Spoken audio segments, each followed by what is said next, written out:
Hi, everyone. You are listening to episode 8 of Maps and Graps podcast.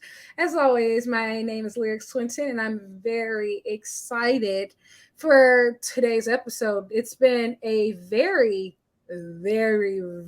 long week and a very exciting week in the world of professional wrestling. Lots going on.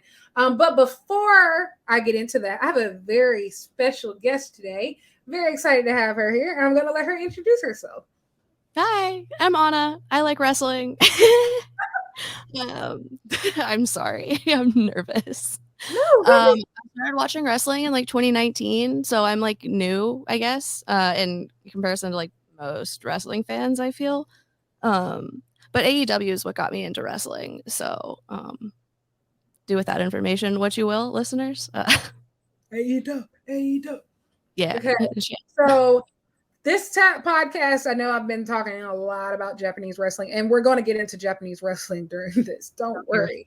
But we're going to talk about AEW because I think that there's a lot happening here that is going to be not just important for the future of AEW, but also for the future of New Japan. So we're going to get into that. But before we get into the recap for Double or Nothing and the shows this weekend, it's been a very bittersweet past weekend. Several of the women's champions that we've had, they lost their titles this weekend. And I just want to give them their flowers, acknowledge them, pay tribute to them. I want to start with the EST, Bianca Belair. Bianca Belair ended up being the longest reigning Raw Women's Champion of all time, the longest reigning women's champion of the modern era, as well as the longest reigning Black champion in WWE history, which is, that last part is really sad. But it's really sad that it took that long. But she's really just handled everything with grace. Like, if you keep up with her, she did every single media appearance, always holding that belt. Stuff. Yeah. You said what? I loved following her stuff. Like I never I watch matches, but like that, like she's literally the only person that I really follow from WWE. She's a superhero, like an actual superhero. And like, I don't really watch WWE that regularly anymore, but she's always one person I follow. Like, I literally went to SmackDown when it came to my city. What was that? The week before last, simply because I knew she would be there, and I went just to see her because she's just been so monumental. And I think specifically as a Black woman, she was the representation. I never would have been able to dream of her. Like, when I was growing up watching wrestling, when I was 8 or so, like, she's so special to the point to where, like, if I could ever dream of the dream wrestler, I would have not even been able to like dream of somebody like her, because that's just how freaking amazing that she is, and like ended up being in that role. Like, she is a champion still to me. Like, and I'm very excited for Asuka. I just don't like how Bianca lost, but hey, like, whatever. Like I said, not my company, not my problem. But Bianca, exactly. Oh yeah, trust. You will be dealt with. But Bianca, obviously you're probably never going to listen to this, but I love you, and you've been amazing and incredible, and you've put on some stellar matches. I would say my favorites from her reign, obviously the special match where she won the title at WrestleMania 38 against Becky Lynch. That match was definitely one of the 2022 women's matches of the year. One of the best matches of the year. I loved the matches against Bayley. They had really great chemistry. And most recently, I loved the match that she had at Backlash with Io Sky. That was absolutely stellar. Incredible. If you haven't seen it, you got to go watch it because it was amazing. I think I need to put like a piece of paper by me and just start like writing down matches to watch. Like Yeah. I'm gonna do that while we chat. Is that okay? Oh, absolutely. Yeah, we've just watched Bianca grow. She's come such a long way. Especially since being on the main roster, like she spent more days as a champion on the main roster than she has without a championship, which is crazy. I don't even know how to even look at her without that belt. But I know that great things are coming for her, and I like to see her go on a tag run with somebody. I don't know who yet, but they don't care about those women's tag belts, so maybe they, actually no, don't put them on Bianca. Like I just want all good things for her. Like, yeah, I'm proud and excited to say that I was a Black woman during Bianca Belair's historic reign, or just a woman period, or just anybody to be a witness. Like, it was historic in every sense of the word. She is historic. Like, she did a freaking bodybuilding competition in the middle of her reign and won because she's just that damn good, and got back on the road right after. It's like, who does that? Incredible people. Like, I don't know. Like, people who can do incredible things with their bodies. Like, I don't. She's insane. Like, and I think right now, I know she's like filming her reality show with her husband. Super excited for that. It's gonna be on Hulu. Oh, good. So I can watch it. Okay. Yeah. So it's not out yet though, but they've been filming it. So yeah. So Bianca, you are our first. I don't want to call. I can't. I don't want to call you a victim, but you were the first person put out the pasture this weekend. Who's next? In the words of yeah, I don't know. Speaking of people that you can't imagine without a belt, Jade, because I can literally can't imagine her without a belt. I've loved her title reign. There have been parts that like, I mean, okay, like let's talk for a second. She just started wrestling and then immediately got a title and like was undefeated for 60 matches. You know, like it just right out the gate. Just over 500 days. Yeah. So, like that is a long time. No human is perfect. And also she was new. So like there were some matches that like were not in particularly like it just like it would have sucked to be in that position. However, she's an icon. Billy Starks was a great match. Like I just started thinking about that one. It was a really good match. It was really good. It also like I love when Jade is able to like actually like when she like shows character, like some of just like who she is, like bending over Billy and spanking her like she was her own kid. Like that's just like it's just I love Jade. I love her. Whenever she believes in herself, I feel like those are her best performances. Yes. And like whenever like she really like when you can always tell the matches when she's feeling it. Like you can always tell the matches when she taps in. I think the best matches from her reign, that Billy Starks match definitely. That's her and Sky Blue had like a real banger. If they had a real banger. That was one of my faves for sure. I don't know how I let that slip away from my brain because I just remember watching that and just go on. Yeah. And also, I really loved. I think that Taya Valkyrie match at Double or Nothing was really good, and I really enjoyed that feud. And a lot of people were just like, "Oh, it was no build. It was no build. It was a build." If you don't watch Rampage, just say that. I hate that so much. Just real quick side tangent. My buddy who introduced me to wrestling was like, I haven't seen Orange Cassidy on TV in forever, and I was like, you literally don't watch Rampage, and then you complain about like the quality of content on Rampage, but then you don't watch Rampage when it's good, and then you're like, well, they should have put it on Dynamite. The fuck do you want? Like, what? Hello, and I think that also the thing about like Rampage and like relation to Jade, like a lot of Jade and Taya's feud was on there. So like you'll have Taya running out and like attacking Jade running out for Taya's matches, things like that. Like all the typical stuff that we see for people to build feuds is there, but also think about where we get to the Chris Statlander part. It was just like, oh, there was no build. Chris Statlander didn't earn it. Listen, dude, they were building Chris Statlander this time last year to be the one to take the title off of her. Exactly. And also, like, broke her knee. And like she broke her other knee, like, because she's blown both out. But now they're both surgically enhanced, and she's a bionic.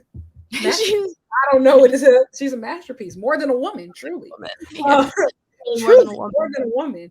But like, I loved the story that they've been telling with Jade, because especially over the last few months, you've seen her get cockier and cockier, especially since they did that show in Canada. When they did a show in Canada, and she's like, oh, is this all you got, Canada? And then Taya comes out. But if you keep watching her, whether she's on Dynamite or she's on Rampage, she gets cockier and cockier. She's like, well, I'll take 2-3 opponents in one night. I want everybody. Like, I'm beating all your favorites. Keep sending me competition. So I'll take more challenges. 2 in one night, 3 in one night. And she's just a classic. It's the classic tale of Icarus flew too close to the sun. Yeah. Her pride is her downfall. It was like, it was there. It was all there. I do love seeing her show out like that, though. Like, it just brings out like the best in her. I feel like performance wise, when she just like gets kind of cocky, like I'm just like, yes, and bitch. We've never seen that. We've never seen that. I think for women in this sense, like, yes, we had China, but that was in the 90s, and like also China's white. And I think like the closest thing that we've ever had, maybe Awesome Kong. But Awesome Kong was a different type of dominant.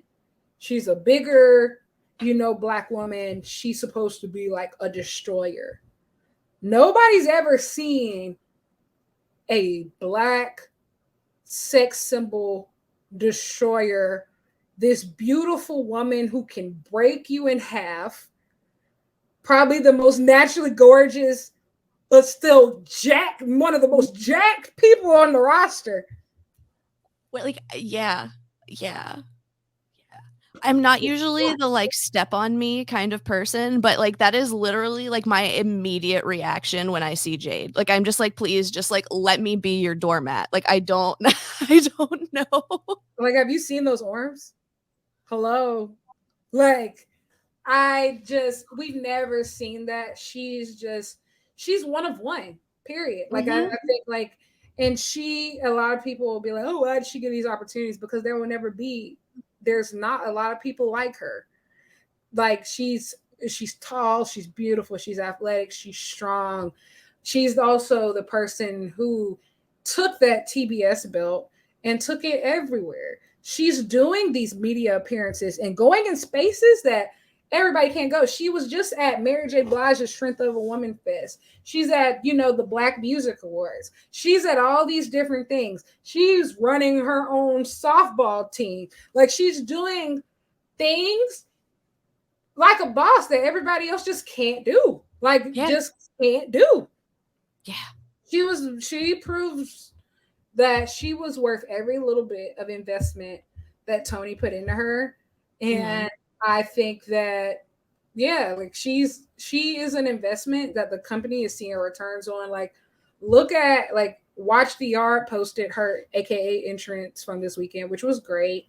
My best friend is AKA, like several of my close friends are AKAs, and most of my close friends are Greek and D9 Greek. And that representation that she provided there is going viral. Like, it's going viral. She's reaching spaces that AEW just simply wouldn't be able to reach without her, period. Yeah. And she's also been like really vocal about like that being part of her goal, like as a wrestler, is to reach spaces that like she might not have been able to without AEW, and AEW certainly would not have been able to without Jade. I do also like I've watched I've watched a handful of interviews of her. I fucking love her so much. But in 2 in particular, she has like Like her eyes like lit up at the idea of her like bleeding in a match. Yeah, she's like, she can't wait until she bleeds one more time. And like, she doesn't have to do this. She's very rich. Yeah. Very, very, very, very, very rich. She Yeah. doesn't have to do this, but she chooses to. And I think that we're only going to see her improve. She's only going to get better. And for somebody who was placed in an impossible position, she did admirably and she handled it very well. And also, I think that her holding that belt as long as she did has made Chris Statlander is a made woman. Like, obviously, she's always been a fan favorite, but you come back and you take out the 60-0 Jade Cargill, who's been undefeated literally since what, 2020? Like, yeah. There's nothing bigger than that. Yeah, no, seriously. And she really did, like, I mean, you know, as like the first holder of that belt, like she really did bring a lot of prestige to that title, like in my opinion, at least. Yeah. Like, you know, don't get me wrong. Was I happy with a lot of her matches being jobbers? No, but I do understand why sometimes, like, she wasn't ready for certain matches just because, like, they had to keep her undefeated, but you can't also have the Britt Bakers of the world and the Jamie Hayters of the world taking L's to somebody that's only been wrestling for 2 years. Like, that's completely understandable. But I do wish that they had made, like, you know, at some points upped her quality of opponents. But she had some great opponents in there. Like, her matches with Red Velvet were really good. I liked all of her matches with Willow. I liked, you know, all of the matches that, like we said, Sky Blue, Billy Starks. Like, she's like, you know, she got to work with Athena. She got to work with Taya. And I will say, working with Taya Valkyrie, I think really helped her improve. When I saw her do a fucking springboard, I said, "Who are you?" Like, that springboard at Double or Nothing. I said, "Who are you?" Yeah. It was also just genuinely a fun feud. Like, I'm sorry, I loved every second of that mediation thing with RJ. Like, I don't know why. I don't know what to tell you. I just really dug it. Maybe it's because I also love RJ. But that's that's a whole other thing. I love RJ City. Like, I watch AEW religiously on Sundays. And I think also it's just, hey, if you were watching Double or Nothing, if you know, you know, man. The show had kind of, you know, it got flat. And Jade woke them up. LC started us off really great. Like, that battle royal was awesome. Like, best battle royal AEW has ever done. But they literally, and it wasn't just Jade's entrance. Like, Taya, she presents herself as a star. She really cares about the little things. She cares about the fashion, the hair, like her presentation. Jade is a lot the same way. So, like, when they came out, it felt like, whoa, these are very important people. Like, these are very important people. Like, even if you were watching wrestling for the first time and you were like, you asked, like, who are the biggest stars in the company? And if you watch those entrances and you watch that, you would think, oh, these are the biggest stars in the company. Yeah. They feel important. Like, they made you feel important. Like, they didn't have the longest match on the card, but they used the time that they had very wisely. Like, obviously, we're always going to have debates about women's wrestling needing more time and more matches. Absolutely. Like, I'm 100% a fan of that. However, the past is the past, and what they did with that time was incredible. They fit a lot in there. Like, when Jade kicked out of that road to Valhalla, the entire crowd was like, whoa! Like, yeah. It was lit. And so thank you, Jade Cargill, for an absolutely incredible reign. I'm very excited to see what's next for you. Up next, this one really, really hurt me. Jamie Hayter. Jamie Hayter. I know why it happened. Yeah. I think that it's the best solution ever, especially after everybody complained and cried about interim champs. So, you know, I thought that was Yeah. Well, okay, Yeah, no. I did too. Immediately, I thought it was cheesy like a couple of months after, and like a months and months after, that's when I was like, no, wait, they actually wouldn't do this for men. You know, like Well, they did, but you know, it's just they oh did. yeah. Yeah, Yeah, the same yeah, person. yeah, Yeah. yeah, yeah, yeah.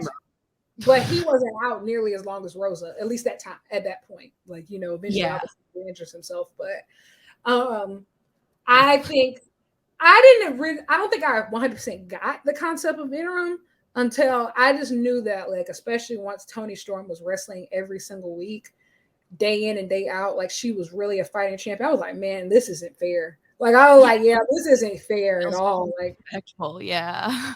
I was like, this isn't fair at all, man. But Jamie Hayter, I think that she was on a trajectory to be, and I mean, maybe she was like, she was definitely on a trajectory to be the greatest AEW Women's Champion of all time. Yeah.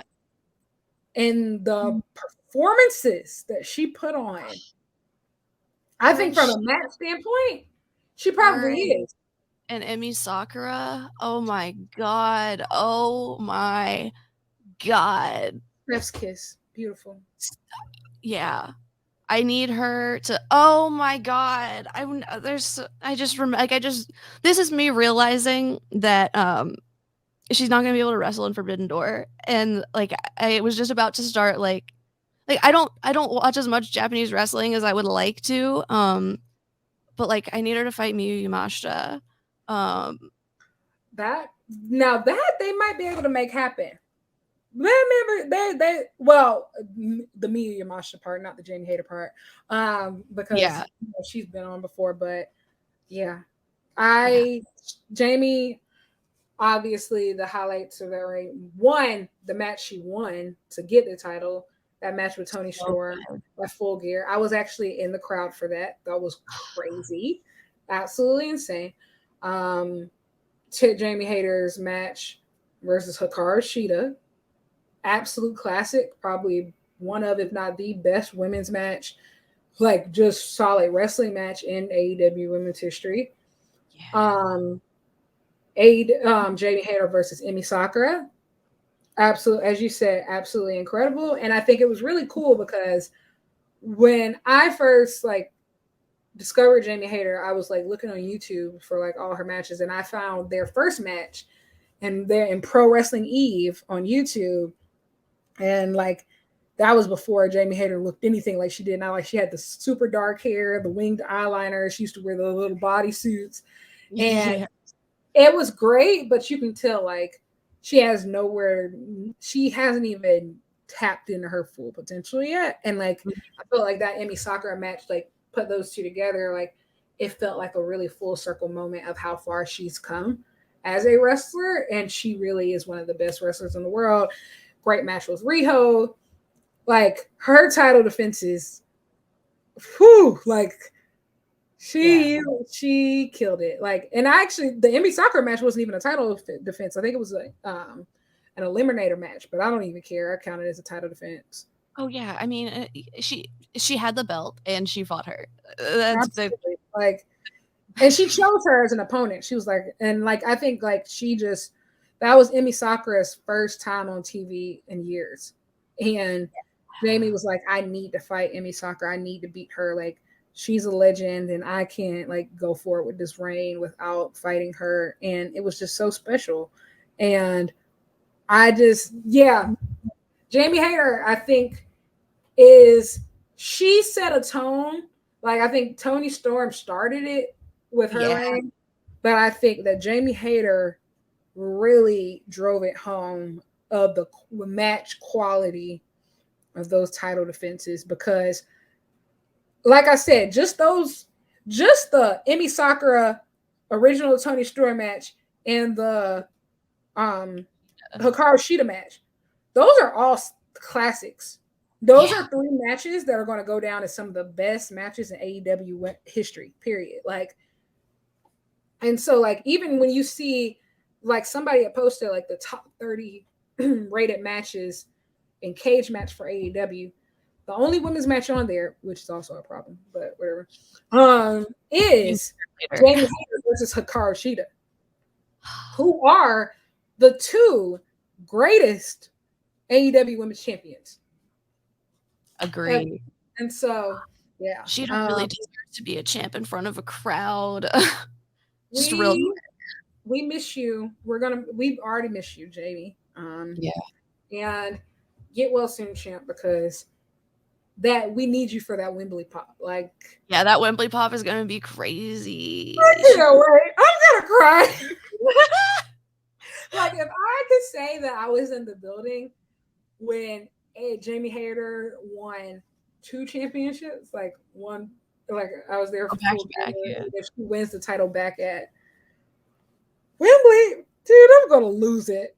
Like, I'm just gonna lose it. I'm gonna sit there and sob. Like, yeah, she's the best, man. Like, she's just great. And the thing is, like, she's great on the mic. She's intimidating. She's also one of those women who are just like, she looks like she can smack the shit out of you. And I would say thank you. Yeah, exactly. Exactly. Right, I would say thank you. You a favor by doing this, actually. Thank you, Jamie Hayter. Like, she's just, yeah, the muscle girls are winning. I don't know, like, and you really love to see it. You really love to see it. Big meaty women slapping meat. Big meaty women slapping meat. That's been amazing. Her main was amazing. Can't wait for her to come back. But Toni Storm is a great person to put that belt on in the meantime. Yeah. It's time for her to get a proper reign. And I know that one thing about Toni, she wrestles and she can wrestle and she will wrestle. And I don't know how I feel about her wrestling with all this Outcast stuff, but the match would be good. So exactly, yeah. We can dive into that later. Like, now I need Toni Storm versus Shida. Yes, please. Yeah, I need Toni Storm versus Shida. So, hey, we move. And lastly, who else lost their title this weekend? Oh my gosh. Now, this is the one I'm probably maddest about. Mina Shirakawa just won the white belt, aka the Wonder of Stardom Championship at All-Star Grand Queendom. It was a beautiful thing. She basically beat the equivalent of the Jade Cargill reign. Gotcha. No, closer to the Bianca Belair reign. I would say Bianca Belair reign because Saya is a lot more experienced than Jade, but in Saya company. And so Saya had been holding that belt for like well over a year and a half. Like, she'd been holding that belt for well over, like, it was basically permanently attached to her. Much like, Bianca with that Raw Women's Championship for anybody who doesn't watch Stardom and needs a reference. And that last time that they had wrestled, I guess Saya came down on a move bad and actually busted Mina's jaw so bad her entire bottom row of teeth were knocked out. Seriously. And she did this very emotional post-match interview and she was just crying. It was just like, I feel like I give my all to wrestling and I get nothing in return. And I remember it went viral and I hadn't been watching Stardom yet, but that was one of the reasons why I really gave Stardom like, I want to give this a real shot of watching this. And Mina returns a few months later. She has a new haircut. She has new gear. She comes back with 2 foreigners, Mariah May and Zaya Brookside at the time.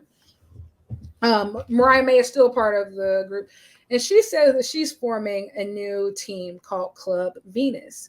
But she's still a part of the Cosmic Angels faction with Tam Nakano and Natsupoi and all these other people. And so it's very clear that Mina is not the same Mina from before. She's not that, just sweet girl, happy to be here. Like, no, Mina wants to be one of the best women's wrestlers in the world, and she wants the hardware to prove it. So, like, eventually this story ends like right before All-Star Grand Queendom. She officially leaves Cosmic Angels. So she leaves Tam and she leaves everybody, and then she takes Waka. So Waka Tsukiyama, and which I forgot which show that was, but anyway, Waka Tsukiyama was a loser. Like a real loser. She had lost all of her matches to start her career for like the first 2 years of her career. Tam Nakano told her that if you don't win a match by this date, which was in March, you will get kicked out of Cosmic Angels and you're just leaving Stardom, period. Because she had never won a match in 2 years. So it was a tag team match. It was Waka Tsukiyama and Tam Nakano versus Kairi and Nanae Takahashi.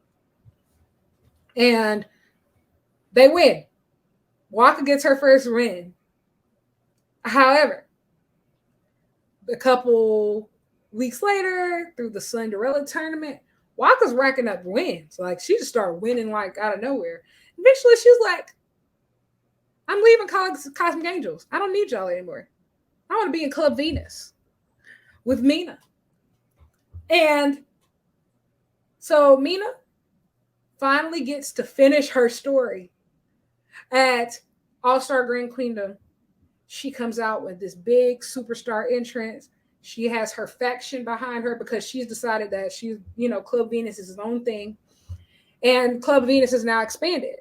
So you have Waka, you have Mariah, you have Xena, and you now have, was Jessie a part? Yeah, I forgot. I think Jessie was a part by that point. And so Mina finishes her story. She wins the white belt, which is the Wonder of Stardom Championship. Big deal. However, her first title defense was they had at a Stardom show, Mina challenged Tam in a title versus title match. Red belt versus white belt. When everybody heard this, we assumed this has to be a time limit draw. Both of them just won their titles. They both won at All-Star Grand Queendom on April 23rd. They both won their belts. Tam beat Julia, finishing her story because they've had a very long storied rivalry. Mina finishes her story with Saya. So both of them have just won their belts, but they're having this title versus title match. Everybody's like, oh, this has to be a time limit draw. That would make sense. Fucking Tam wins it all. That is wild. Now, here's the thing. I love Tam Nakano. I think that she's been amazing for a very long time. And like a lot of people, some people were like, why did she beat Julia? Well, because Julia had won her belt. I'm not going to say just one, but just one. Like Julia won the red belt, which is the World of Stardom Championship, on December 29th. She lost it on April 23rd, which is not very long. Yeah, that's super short. She had she had two successful defenses. So she faced Suzu Suzuki and she faced Maya Yuki. Oh, she faced Momo Watanabe as well. But still, and even if you look at the lineage of the title, Julia is one of the shortest reigns. Not the shortest, but one of the shortest reigns of the World of Stardom Championship. But Tam finally beats her. And everybody's like, what? But Tam has been in Stardom carrying the torch for a long time. And also, Tam is older than everybody else. Big rumor on the streets are that Tam plans on retiring next year. Like, Tam is 35. And so, everybody else is, anywhere between, 25 and 30. So, how is it that this is a universally in every country, women are retiring at 35 in places in careers like this because they're about to expire or whatever. But then you have people in their 50s and you're like, yeah, man, don't never quit. So I've learned that about Japanese wrestling. It's so fascinating because you'll have a few legends who want to do this forever. I'll look like people like Aja Kong, Sumi Sakai, Nanae Takahashi. They're still wrestling. Nanae Takahashi was the first ever Stardom champion. world champion. Nice. She's still wrestling in her 40s. I'd love to see that. You'll also have people like Himika, who was a member of the Donna Del Mondo stable, who just retired at 25. Had a 5-year career. She said, I decided that if I was happy by the time I would turn 25 with my career, I'm just going to retire. That's exactly what she did. Her retirement ceremony was a couple weeks ago. And that is fine. What is upsetting to me is just when it is normalized that women in sports are supposed to or that they're literally that their time is about to run out. When Madison Rayne came back, people were like, isn't she a little too old to be here? I remember seeing that shit, and I'm like, she's literally in her so much worse at that, I think. Yeah. Good to know. Okay. I think America's 10 times. I'm sure obviously Japan faces it as well. But right. From what I've been able to gather, I will say I think women are just a lot more comfortable with their body of work, because you have to think, because they have single gendered promotions. Oh yeah. You're not fighting men for TV time, you really are. If you feel like you've reached a moment of self-fulfillment and you feel like you've done everything that you want to do in your career, I think a lot more women are just more satisfied with walking away.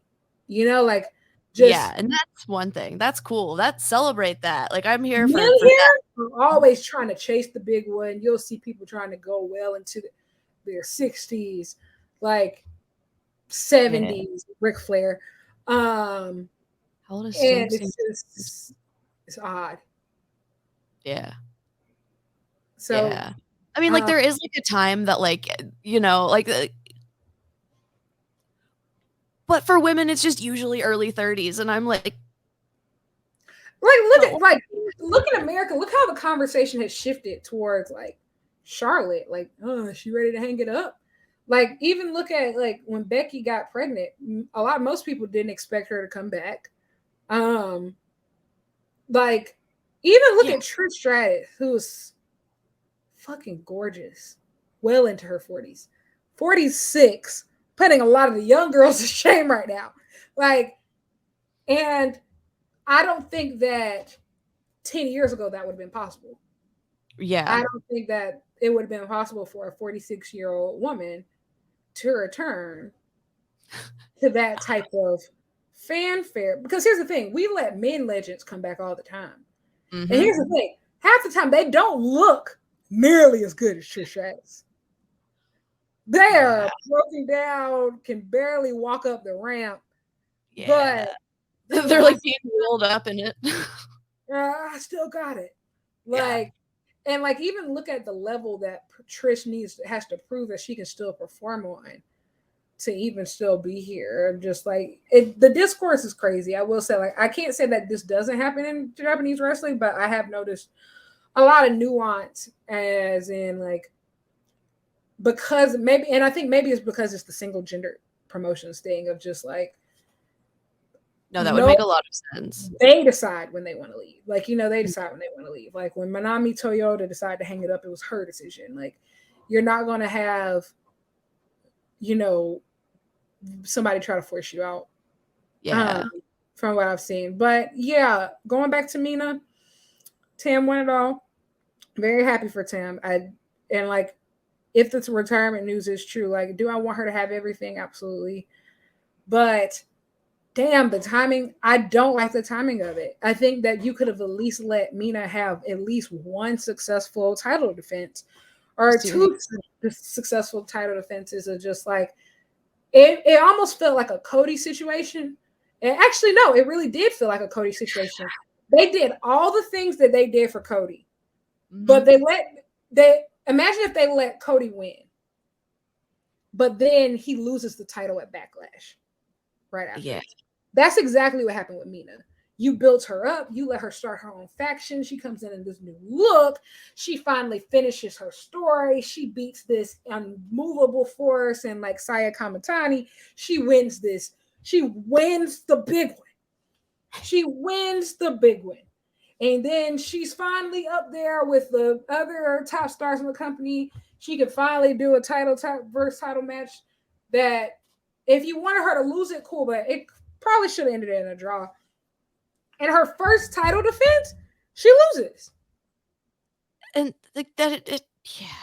She's losing everything. And honestly, like, oh my gosh, like the backstage comments were just so terrible because like she's just screaming, sobbing, crying, and like Club Venus is around her just trying to like soothe her.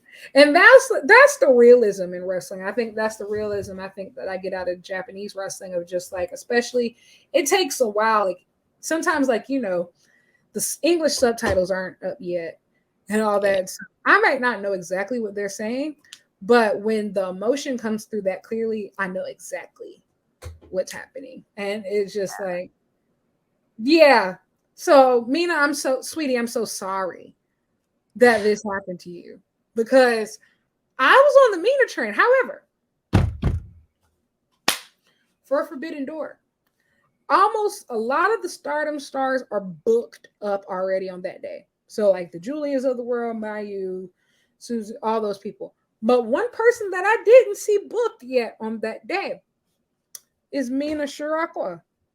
So Mina, I would like to see you at Forbidden Door, because yeah, I would like to see it. And like Mina, she's one of those people, bro. Like the American audiences, well, not American, North American audiences would love her. Like she just has big personality. She's beautiful.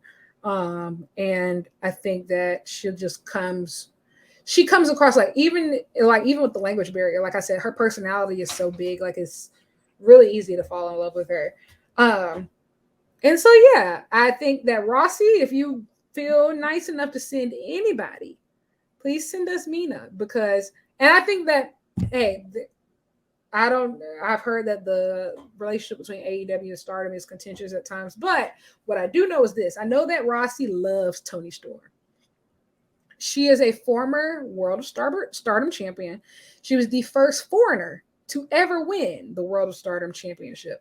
And when she was in Stardom, Rossi put all the belts on her.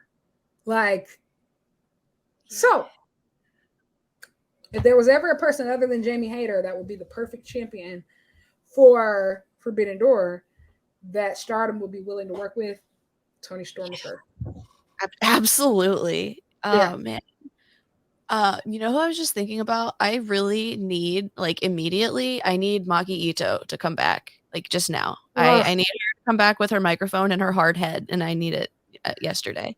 It's so interesting because the thing about Maki right now is also the same thing about Mayu and like, well, Miyu, my fault. So Yuka Sakazaki is leaving TJPW and coming to the States full time. And she was like basically the standard bearer for TJPW for the last 10 or so years. And so like Maki Ito and Masha are probably the most recognizable faces from TJPW right now, but they're also moving in a similar trajectory to where they are coming to the US frequently. They've performing in the US frequently. They've been booked and busy in the US frequently. They are getting a lot of, positive, like, publicity whenever they come here. And like, I think American fans love them. And so I'm interested to see how long they stay in TJPW. Like, are they going to stay? Are they also going to come to the States full time? I don't know. So those two are very interesting because they have a lot of opportunities. And I think that what people don't realize is that the world is changing, even for Japanese wrestling, because like I said, it's typically been single gendered. But as we saw starting at the end of November with the Stardom New Japan historic crossover, whatever, that pay-per-view that they had, which introduced the IWGP Women's Championship for the first time. We're first time seeing a mix. So New Japan is now having women's matches, and they have women's championships on both America and in Japan. And then you have Pro Wrestling Noah that I just wrote an article about today for Women's Wrestling Top Pod, if you want to go read it, about Pro Wrestling Noah now having women's matches. They haven't introduced a championship yet, but it's not, I don't think it's that far off. And so, like, even with single gender, obviously women's wrestling is very respected, but women's wrestling in Japan still isn't like sell out the Tokyo Dome level right now, you know, just a solely women's card. But with you know, companies like New Japan having women's matches and companies like, you know, Noah having women's matches, there are now opportunities for women to wrestle on some of the biggest stages in the world, like the Tokyo Dome. For example, at the the Kaiji Muto Pro Wrestling Last Love. It's a very long title. Whatever. And it sounds Japanese also, so I get you. It's a very long title. The Muto Last Love, Pro Wrestling Last Love show, which was basically Kaiji Muto's retirement show, that happened on February 21st. I remember this because it was my birthday. There was a women's match on the card, and it was an 8-woman tag with NJPW. It was a showcase, and who was featured? Yuka Sakazaki, Maki Ito, Mayu Yamashita. And I think that honestly, and these are women wrestling on the card for a major promotion at the Tokyo Dome, which is essentially like, I don't even know what to compare it to. Like, it's the biggest thing, essentially. Yeah. It's really it. And so there are opportunities that exist for women now that didn't exist years ago. And I think that women, all women, both on the American side, as we've seen, but definitely even Japanese women, are exploring their options, you know, are exploring their options. They're seeing who the highest bidder is, what big stages, like they're no longer content of just being women's wrestling stars. They want to be wrestling stars, period. Yeah. They want to be the face of pro wrestling, which I think is very exciting. It's very exciting to see this, but it's also very interesting of what this will mean for a lot of promotions. So I just went down that rabbit hole, but it's going to be very interesting to see where everybody ends up. But Yuka is probably going to be in AEW full time next year, which is, that would be so sick. That'd be great. She had a great feud with Athena, Super Card of Honor, great match. That was so good. It was. My whole heart. Athena might be my favorite women's champion. I can't lie. She is mine as well.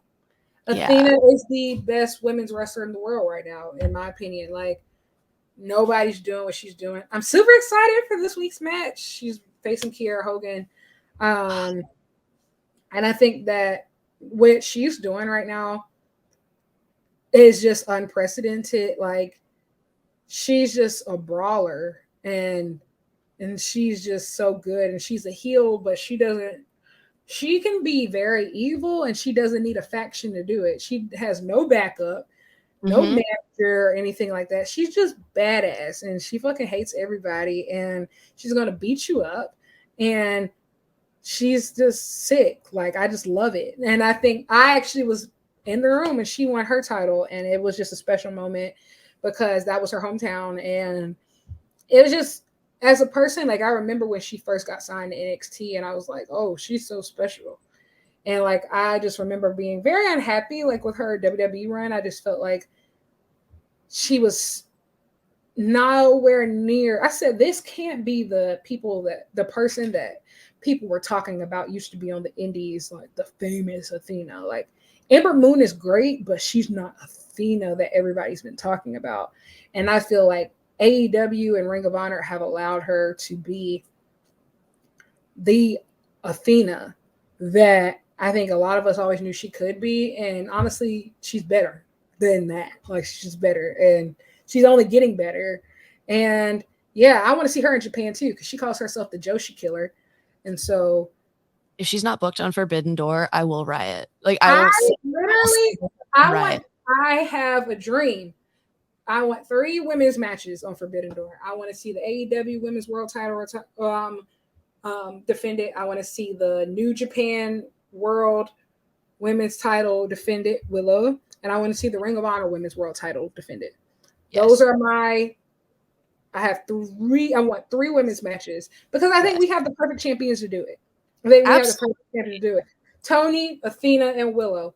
These are the perfect champions to do it. So I'm excited. Moving on to Double or Nothing. Dun, dun, dun. I have so many feelings. You know what? Go ahead. Start with your feelings, and I will get to my feelings. Okay, so I first of all, I'm a little upset because I started it late because I was helping my brother move. That's neither here nor there. The Battle Royal, well, yeah, super sad I started it late, but I did get to see, Orange like accidentally eliminate Chuck, and then also Trent just jumping right in front of Big Bill. Like my entire heart melted, but I'm like a big OC simp, so I just can't. Absolutely. Yeah, he's the wrestler who made me fall in love with wrestling, and that's gonna piss off so many old people, I'm sure, and then a lot of younger people too who just regurgitate other people's ideas. But like I was like, before I really got what wrestling was, and my friend who was showing it to me like kind of explained like Orange Cassidy's like gimmick a little bit, and I was like, oh my god, I love that. And then he showed me like one of his indie matches, and I really wish that I could remember which match it was, because for the life of me I was like, it kind of feels like this is telling a story. And he was like, it's supposed to, Anna, it's supposed to tell a story. And I was like, oh shit, he's really good. I was like, he's really good at this whole storytelling thing. But yeah, I loved the Battle Royal. Him and Swerve at the very end was just it was art. I love Swerve too, and just I still am like replaying the like him like trying to catch the the top rope in my head, like the flippy hands. Just yeah, Swerve can also do no wrong to me, or to anybody, and like I would just be like, you go, you could burn my house down, and I would be like, thank you, Swerve. That's what I needed. Yeah. Really I didn't know that, but I did. Yeah. No, the ending of that was great. I loved that they were able to like throw in, like some highlights, because like there were so many like inner feuds like in that like line. Yeah, I love that part. Yeah, that was what I was really excited about. Also because I wanted Orange to retain. So when I saw that everybody who was wrestling him had their own storylines that involved each other, I was like, cool. We're not gonna let him lose his iconic title reign during a battle royal. Thank God. People fantasy booking him out of his title since he won it, and it is so annoying. Just because like I get it, like I get like having your like whatever, like I still have Eddie Kingston like beating Claudio in my head. I mean, he's injured now or whatever. 100%. Like I am upset. Anything less, I will riot. Yeah, strap a belt on that man ASAP. But no, especially when like people were trying to spread like the idea that like Miro wasn't coming back because he was gonna have to lose to Orange Cassidy or whatever. And I'm like, I don't know a lot, but I know the man participated in a storyline where he was getting cucked on TV. I don't think that he is upset at the prospect of losing to Orange Cassidy, especially when you have people like Katsuyori Shibata, who is coming out of retirement and requesting to wrestle Orange Cassidy. Absolutely. So I love Shibata. Yeah, that was also a great match. But I bring up the like fantasy booking people out of his title because I just like, this was the first time he defended it on a pay-per-view. And while like I loved narratively, him just being like, well, all of these people wanted to fight me, so I figured it would be easier to beat them all at once. And now who really wants to fight me for this belt that I still have? Like it's just like so on brand. But like I need him to fight Ospreay again. I need round 2. I need it. I would love it. I just don't know when. I'm trying to think. Maybe hey, well, no, they wouldn't do that because he would have to lose. Maybe, or unless you had like a draw finish. I'm trying to think of like maybe they could run it between these. We have about 4 weeks until Forbidden Door, and typically there's a lot of like there's a few NJPW PW versus AEW matches, typically like on Dynamite, and maybe, you know, Mhm. I've now Collision.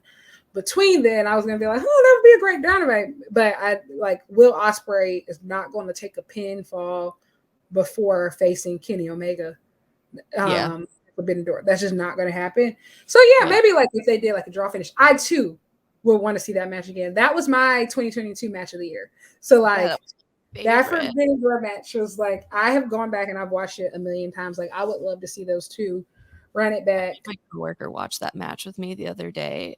She does not watch wrestling, just by the way. She is not into it at all, but she was immediately into it when I just like gave her like a quick rundown of OC and then showed her that match. Like all 25 minutes of it, we just sat behind the counter and watched it. Like I was like, Orange Cassidy is pro wrestling. Like he's everything that's good about pro wrestling. Like he's athleticism, he's comedy, he's seriousness, he's storytelling, he's all of the things that make pro wrestling special. And people who don't get it, like you're an idiot. I don't know what else to tell you. Like, and for him to be the hardest working champion in AEW right now, he is probably in professional wrestling right now, I would say as a whole. Like nobody is defending their title on as often as a basis right now as him, except for maybe Athena. I think that Athena and Orange Cassidy are the best right now, best champions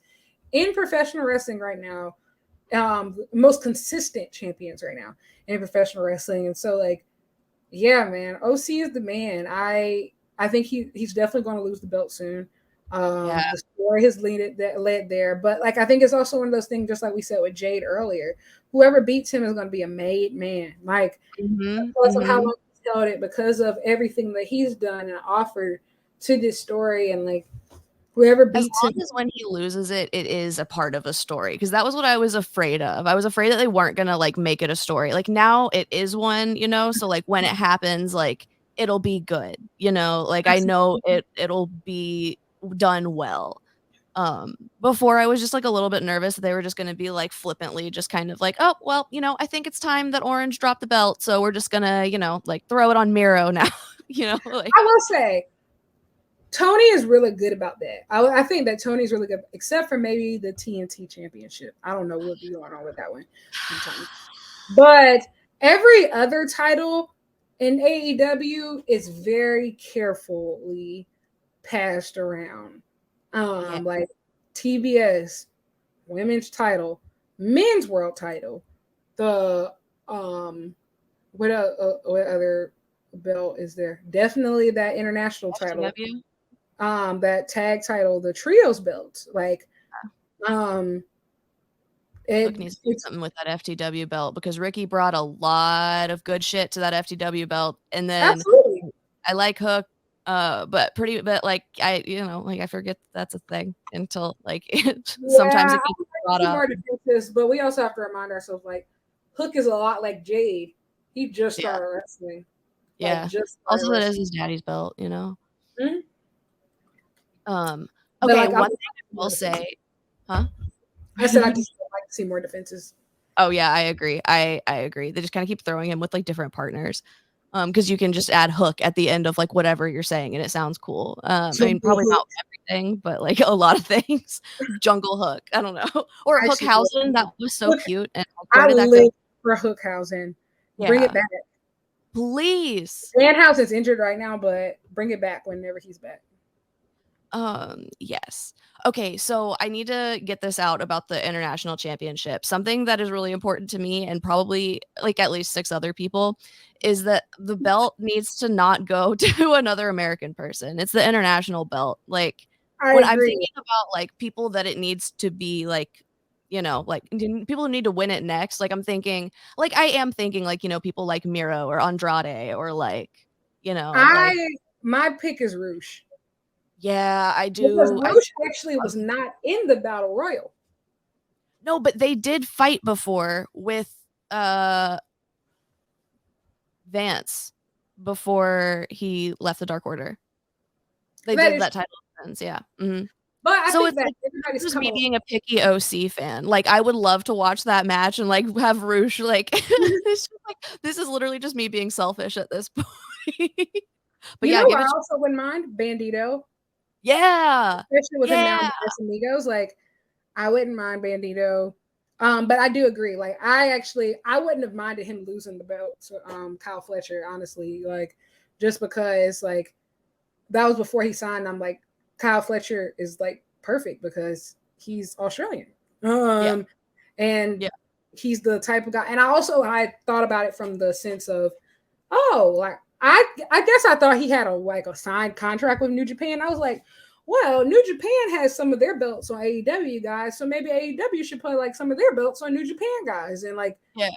but fuck that. Aussie is Yeah, all elite.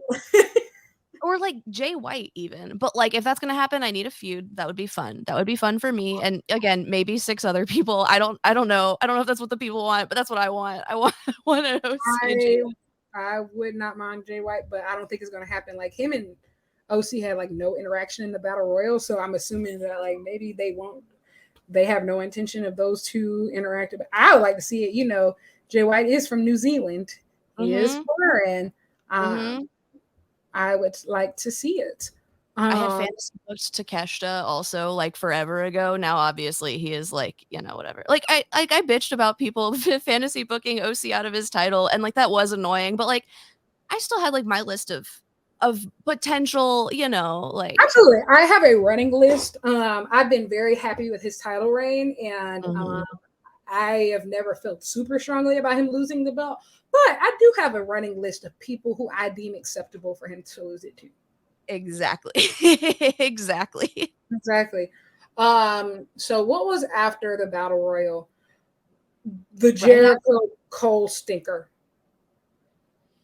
yeah. Britt was the best part of that match for me. I'm not gonna He was lie. the best part of that match. I 100% agree.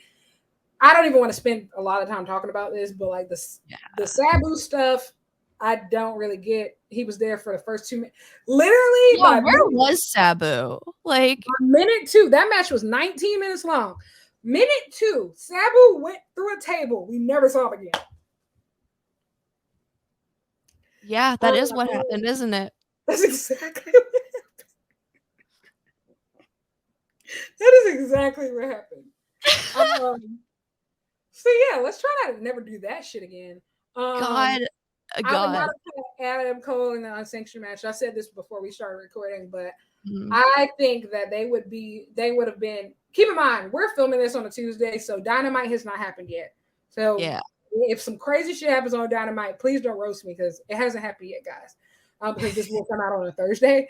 But I think that mixed tag planned for Dynamite would probably have been much better suited for Double or Nothing. Yeah. The Jericho and Saraya versus Adam Cole versus and Britt Baker. Very much of a stinker of a match, and I don't like to be that harsh, really. I'm not a Yeah, Jericho hater. I but I love like Adam Cole. yeah. And Adam Cole is, like, good at, like, I'm thinking about the Texas death match with him and Hangman last year, the one on Good Exactly. Friday, where they fucking, put a crown of thorns on him and threw him through a table. Uh, Exactly.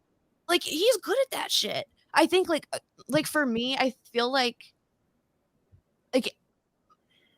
part of what I'm thinking is just, like, part of my anxiety of, just I don't know, like, with people and bodies and violent situations. Like, he just came back from, like, a near career ending, like, Yeah. 2 back-to-back head injuries, and then he comes back and does an unsanctioned match, and, like, it wasn't what I wanted, in terms of the delivery of the unsanctioned match, but also, like, is that really what I don't know, I'm not a professional. I think he was nervous. I think he was very nervous of like trying not to get hurt again. But Yeah, also like which, like, I please, I put don't that want him to get hurt again, I love him. I put that more so on booking of like I wouldn't have made that an unsanctioned match. I feel like there were plenty of other stipulations that can cater more to his strengths, or even Yeah, just a straight up wrestling match. Like just a straight up wrestling match. That's all I'm saying. Like nobody wants Adam Cole to get hurt. Like yeah, I just don't think like I think doing an unsanctioned match, especially when you have to think about AEW's record of unsanctioned matches, they get ugly, like mhm, really ugly. Like the death matches, unsanctioned matches in AEW get really ugly. Like even like Britt Baker and Thunder Rosa had a much better lights out match than Adam Cole and Chris Jericho. Easy. Yeah. Also, Adam Cole's lights out match with Orange Cassidy was better than his unsanctioned match with Chris Jericho. Yeah, I just don't think that this was the unsanctioned match. Just wasn't. It wasn't a good stipulation, and so I'm just excited to hopefully see some things cater more to his strengths. Yeah, going and forward. I think that mixed match. Blah, blah, blah. I think that the mixed match is gonna be good. At least because of Britt and Adam, and Chris.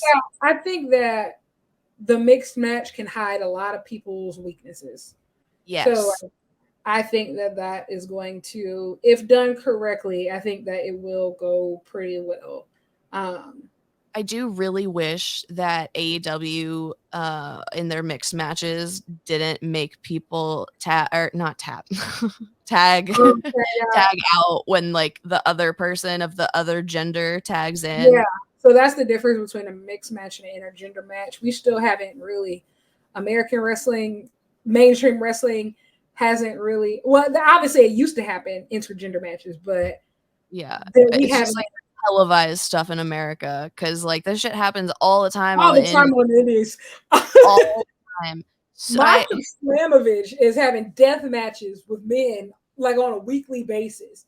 Billy Starks too.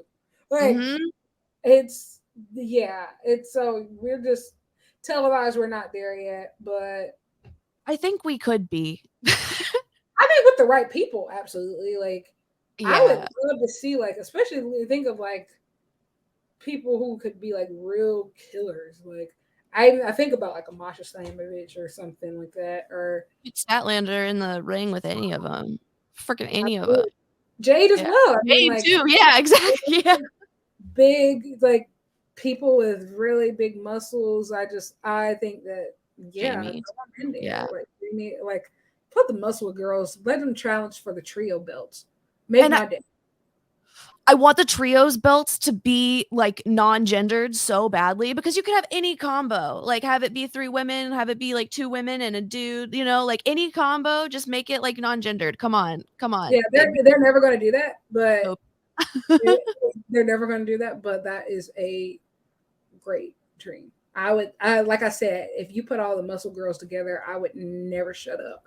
Like I would never shut up. Yeah, please give me a Stat, Jade, and Jamie trio, please. Absolutely. You can even interchange like one of them for Willow. Like I don't care. Like yes, queen. That would make my day. Yes. So yeah, moving on to the next match, I think was the tag match. Yes. It was okay. I wanted to care more. Like I love Mark Briscoe. I wanted to. The camo ref shirt was crazy. That was some nut shit.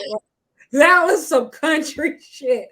Like, oh wow! As a Southerner, like South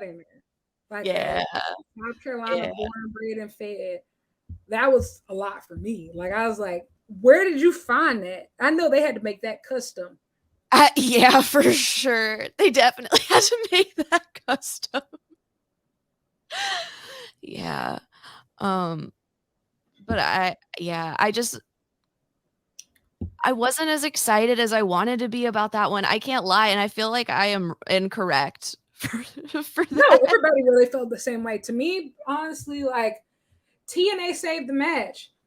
Jeff Jarrett and Karen Jarrett saved that match. Like, shout out to Aubrey Edwards for taking that guitar through the head. Like, yeah, the guitar shot to the head. Like I'll say Aubrey Edwards saved that match. Yeah, like I don't know. Did you grow up watching TNA? Did you watch TNA growing up? Really? No, I didn't. So like, I grew up watching TNA. So like, gotcha. On Spike TV. So like, Jeff Jarrett, Karen Jarrett, Sanjay Dutt, Jay Lethal. So this was very much so a TNA throwback match.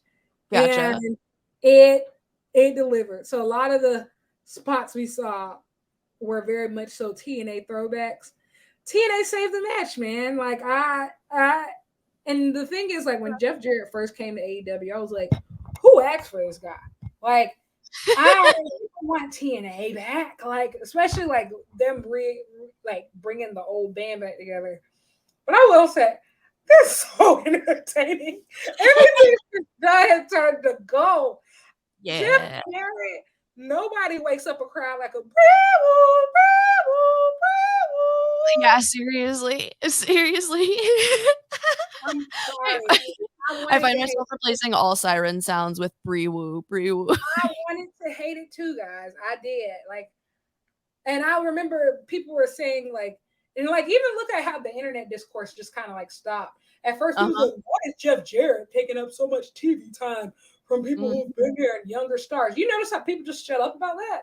Because he's entertaining. Slap butts. Yeah. Like I loved everything that they did with Best Friends and any combination of them. Like I know it was a lot and it did get exhausting at the end there, but I'm ready, especially friends to take the tag belts. I said I'm ready for Best Friends to take the tag belts. Yes. Give them all a fucking backpack. They need the whole friend group needs a backpack. Yes. Yeah, I loved OC tweeting. I guess I need to get my friend a backpack now.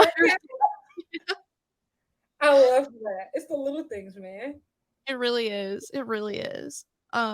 Yeah. So we're at the conclusion that TNA saved that tag match because I feel like that's the consensus. And put the tag belts on Best Friends. Okay. That too, please, soon. He's a coward. Tony's a coward. He'll never do it. You know what I need? I need stuff he's gonna do it. Yeah, seriously. I need Santana to come back and I need them to run back the parking lot fight. Oh well, I mean Santana or Ortiz, they're beefing right now. I know. I trust me. I too would love. I loved that match. I love that match, but we just shall see. I don't know, like they beefing real bad. Yeah, I guess that was more of like a fantasy thing because I'm like aware that like that is I just like that's where I said like I need it. Like I don't. Yes, I'm sure Santana and Ortiz don't need it. Like I'm comfortable with them winning the tag belts too. I think that they deserve the tag belts as well. Yeah, but rip. You know what? Fuck it. Still though, throw the Best Friends in another parking lot match against anyone else and then make them win it because they're Eddie Kingston. Put Eddie Kingston in a parking lot match. Yes, especially with Sue driving them in there. Come on. I love how Trent has his mom drop him off at Dynamite. Like that's the coolest shit, man. Like, and like he's always like stone faced, and she kisses him on the cheek. He's like, "Thanks, mom." Thanks, yep. When he like promotes his mom's book on his Snapchat or on his Instagram story and shit too. It's just so like wholesome. Yeah. Next match on the card after the tag match was I think it was the Jamie Hayter Tony. Yeah, that's what I was thinking. We already talked about that. It's really sad that it happened. Get well soon, Jamie Hayter. Yeah. Well, we just talked about her championship reign, I think, more than we talked about like, yeah. Because like I liked it. I mean, like I liked them because I love them fighting. Like they're so good together. Absolutely. It sucked that Jamie is actually injured, you know, and like, you know, I want her to heal up fast and stuff. I am excited that Tony gets to have a title without the word interim in it because that was cheesy as hell. It became cheesy as hell. In the beginning, I was like, yeah, Thunder Rosa is still the champ, you know? But then when Tony was like defending it like week after week after week and they were still calling her like interim champ until she gave the title to somebody else, until she lost the title to somebody else. Table for Thunder Rosa's return. Like, think about it. Like, we still don't know if she's cleared. Imagine if that title stayed interim, like through Jamie too. Yeah. Right? And I feel so bad for Thunder too because it's not like she wanted that, you know. I mean, obviously she didn't want to be injured, but also like she didn't want like she didn't want like the fact that she was still champ, but when she was injured to affect like the division, and she shouldn't have to have worried about that because we should have had a competent owner. I love Tony. He is very great at what he does. I'm just really salty about this. I think I'm also salty about the Brit Thunder discourse. Like, I'm not going to defend anything that Brit said or whatever. I don't know. That's not what I'm talking about. I hate the fact that there are still people who are trying to like pit them against each other in very real ways, because like women have enough of that already. absolutely. And like I think that like Brit was like I just don't think that there's like I'm just tired of like people trying to like pin them against each other basically. Like I understand that they don't like each other and they have great chemistry in the ring and I would love to see them fight all day, any day, all the time. They both said that they're like they would be down to wrestle each other if that is like the best thing for business. I think that basically what I've noticed like with that situation is that I do think that like I think AEW All Access was supposed to help, but I think it hurt in that regard because like from their standpoint, this has already been hashed out. Thunder Rosa has had her conversation with the locker room. Mm-hmm.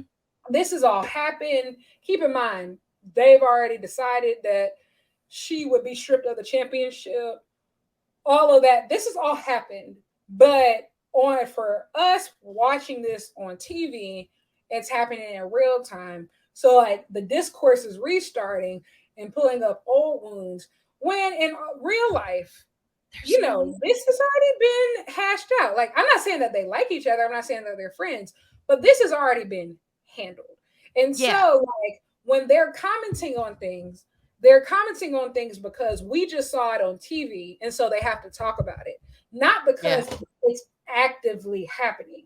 And I think that people, they're missing that part. Like, they're commenting on it because this just played out on TV and people are talking about it, so they have to say their piece.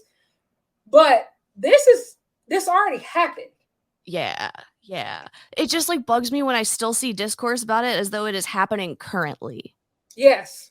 Like anytime like Britt says something like a little bit like off kilter or whatever, I feel like people like have like they're just like, oh well, here she is again doing like X, Y, and Z and like blah blah blah blah. And I'm just like, can you just let women try to build the division? Like, please, can you just like let them wrestle? Can you just like let them like do the things that they're doing? Like, we need nuance in professional wrestling. Like we need also that we need people to understand nuance in professional wrestling. And I also think that the one of the biggest problem with the interim concept was the interim concept was never created for the women. The interim concept was created for CM Punk to keep the championship. Yeah. It just so happened that the women's champion also gets injured during that time. And so if done for one, you have to do it for all. But that interim concept was never created for the women, you know, and I feel like it costs intended to last for an entire title reign. Like your entitled title reign should your entire title reign should not entirely be interim. If like because at that point you're just the champion in between like the real champion and the new champion. You're just in the middle. Like what are you? Like you're just a belt holder. You're not even like it's just and like you like and I think also with the fact of just like the interim concept was also based on the sense that the champion would be back within a certain time. Like exactly. And so like CM Punk was back by All Out. And so I mean we're not going to talk about what happened at All Out, but he was back by All Out to actually have the unification match. Thunder Rosa wasn't, which was, you know, adds just a different layer of complication. So I think like there's just a lot of nuance to that situation that I think a lot of people miss in the discourse. But back to the Jamie Tony match, I feel like they had the best match possible under the circumstances. Exactly. Yeah. Amy went out like a warrior. Like she tears off the shoulder tape and like she's doing her lariats and stuff. Like she is a warrior. Like she's just such a fighter of a champion. Like, and she gave the best that she possibly could. Like I saw a report saying that she's actually been banged up for a while, and like if it was up to her, she would still try to keep going. but like they sat her down and was like, no, especially heading into Wembley, we need you healthy. Like, And and that good call. I think that like it was a good call to like pull out now. You know, like it sucks that she's injured. I am like it really really sucks that she's injured. Narratively, the fact that now this injury is also a part of the narrative, I'm only going to talk about it as the narrative one and not the real part, you know, because that just sucks. There's no pros of somebody being injured. Absolutely. Narratively, that pop when she comes back and when she wins at Wembley, come on. Like, chef's kiss. Yeah. And like banger theme song. And that'll be what their third match against each other. No, I mean they've probably wrestled each other before that. 4, yeah. But it's gonna be so good. It's gonna be their third real match, but you know. Yeah, because technically, because they faced each other in the Owen Hart tournament quarterfinals last year. That's right. I knew it was something like before people were starting to actually give Jamie the flowers that she deserves because yeah. That was like, I think that was the match that really started like all summer long last year. People were like, Jamie Hayter. She would, and I think like the way she got over was just like someone saying like she's really special because like there would be long promo segments. Britt is talking, Soraya's talking, all these people are talking. Jamie Hayter's doing nothing, sitting there, quiet, cross arms, being an enforcer. Whole crowd's just chanting, Jamie Hayter! Jamie Hayter! She's just that cool. Yeah. Cool is not the word I'm looking for, but she's just like, she's her. I don't know. She's her. I don't know. That's a great way to put it. So yeah, they had the best match they possibly could have. Tony's going to be a great champion. I'm excited at what she does. Heading into Forbidden Door, up next was the trios match or was the ladder match next? Oh, it was the ladder match.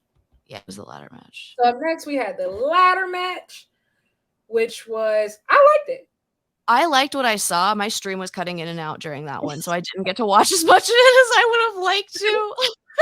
Sure, that happens to the best of us. I like the match. I think that is it my favorite ladder match of all time? No, but I think it was really good. I think Christian Cage is just really great at getting anybody over, and Christian Cage in a ladder match never fails. And I love his sleeveless turtlenecks.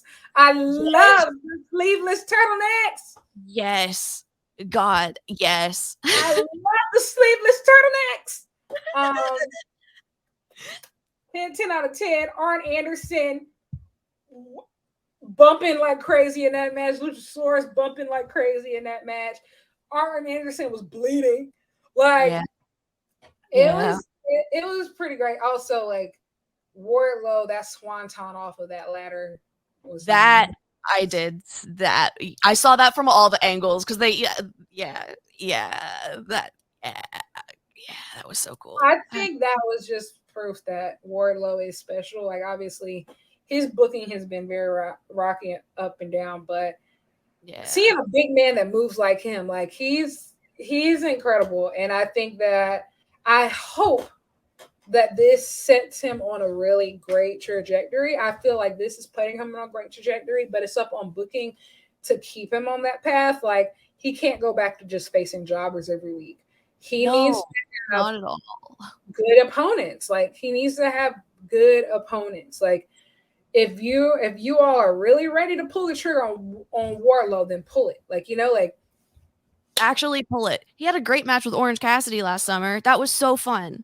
They both got to do so much, you know, like they had so much personality out there and shit. Like the Powerbomb Symphony is great.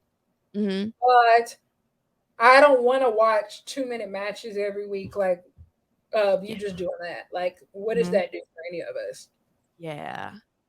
Yeah. Because it did get like stale. And then also like Hobbs should have had the title for longer than he did. But that's he should have.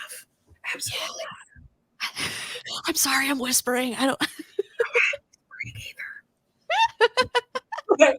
Absolutely. Hobbs totally should have for longer than he did. When Hobbs lost the title, I almost called the damn NAACP. I don't know. Like I was very upset.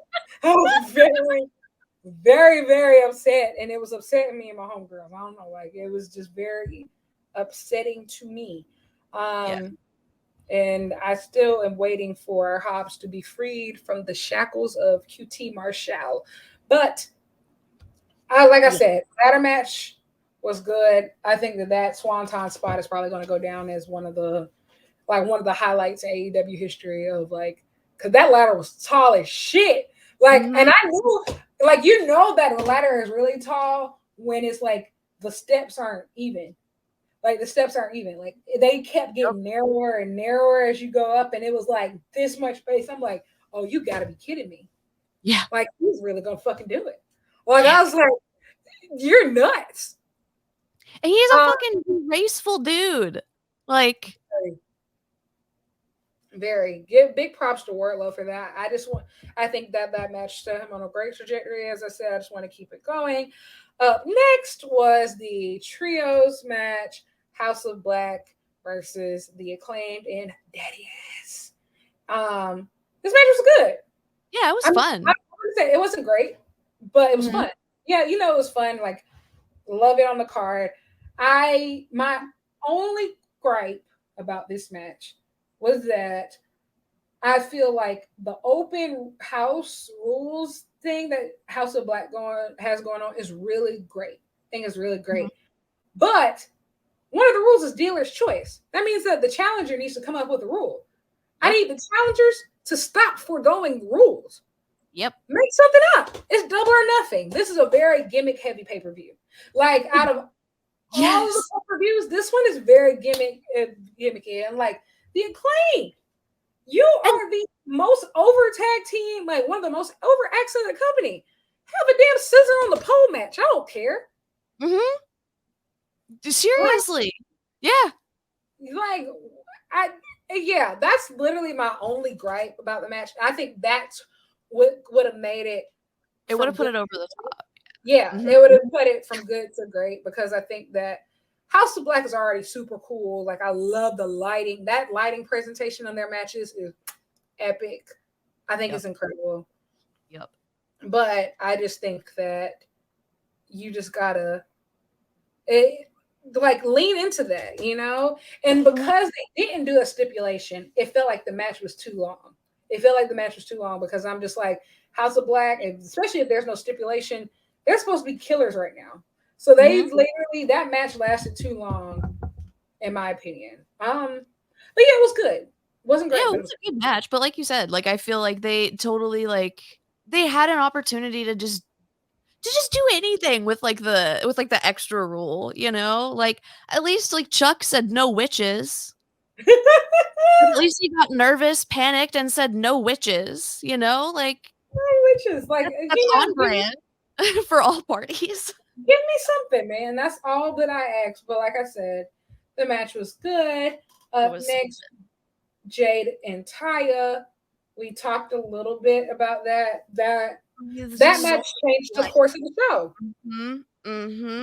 It really set the tone for the before Stat came back. Like even before that surprise, like I was overjoyed. And I feel like I want people to give that full credit. Like that crowd was popping before Stat came back, but it went to just a whole different level once Stat came back. Like kudos to every woman in that match: Jade Cargill, Taya Valkyrie, as well as Chris Statlander. Everybody did their job very well. Smart Mark Sterling does his job very well.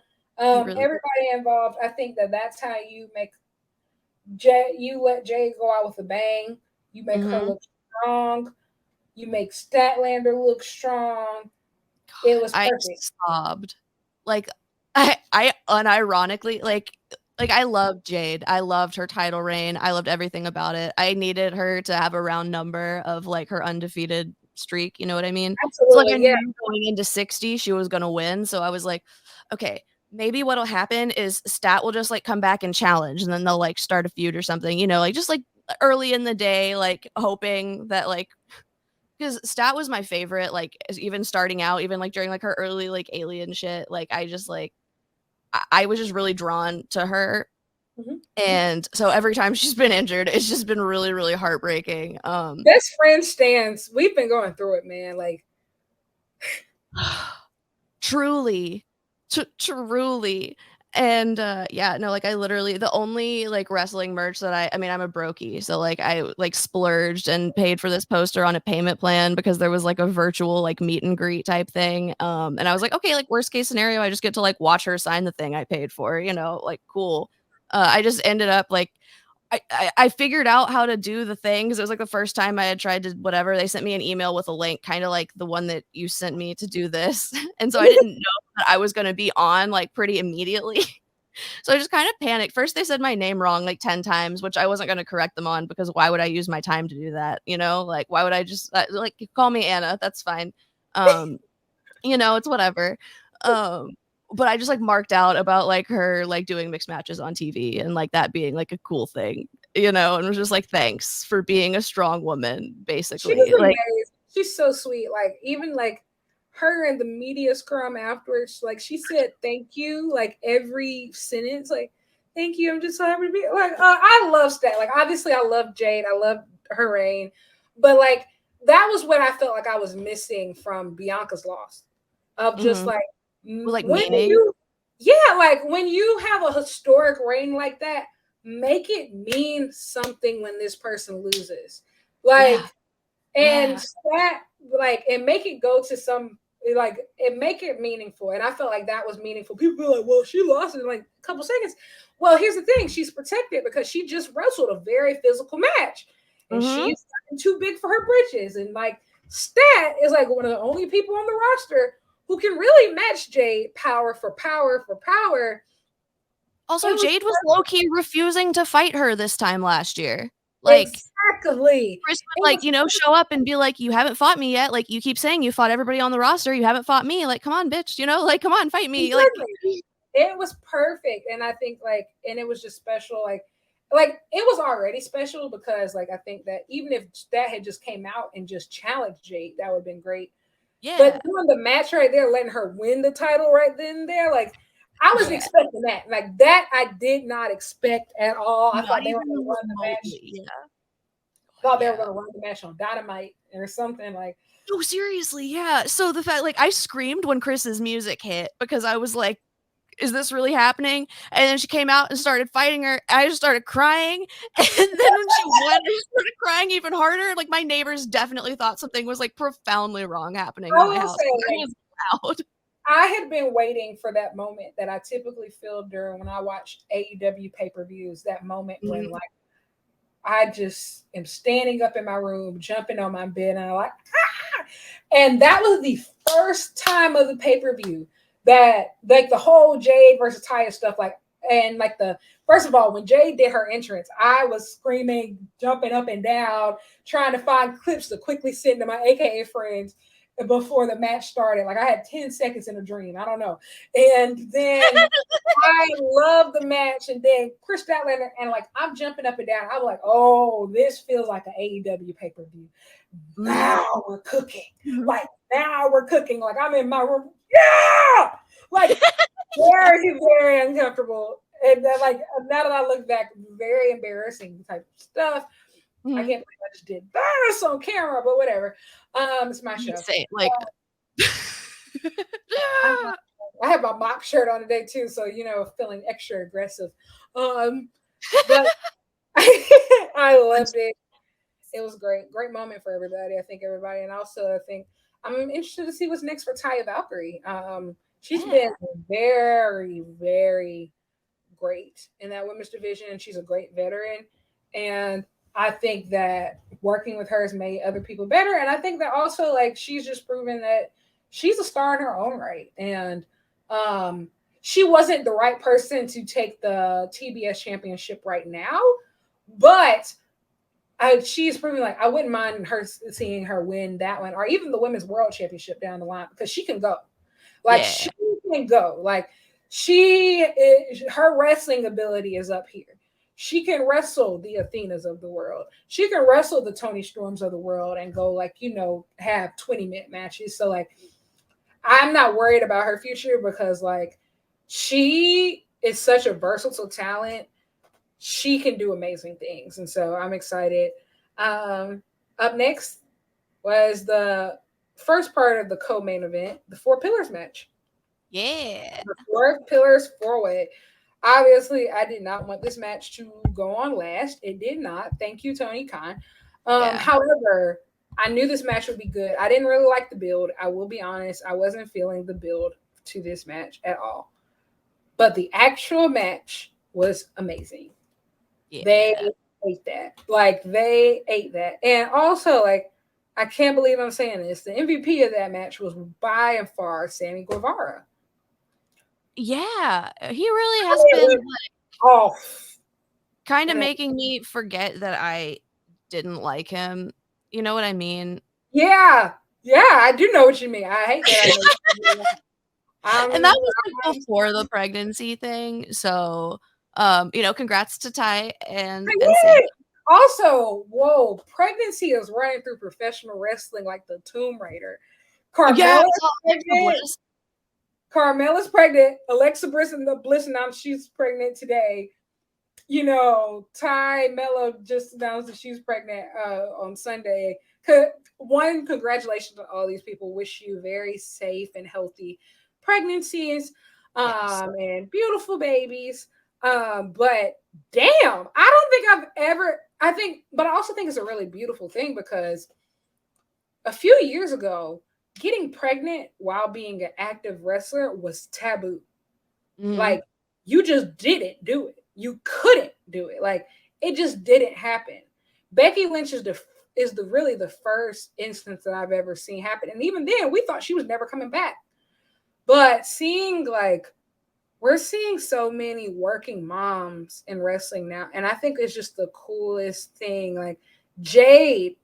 I was going to say Jade. Like, rock hard body. That's a mother. Yeah, I know. And like, yeah. Like, she's a mother. Like, think about some of the top people in our sport. Like, I just like Oscar, mother. Becky Lynch, mother. Carmella is going to be a mother. Cassie Lee from the Iconics just became a mother.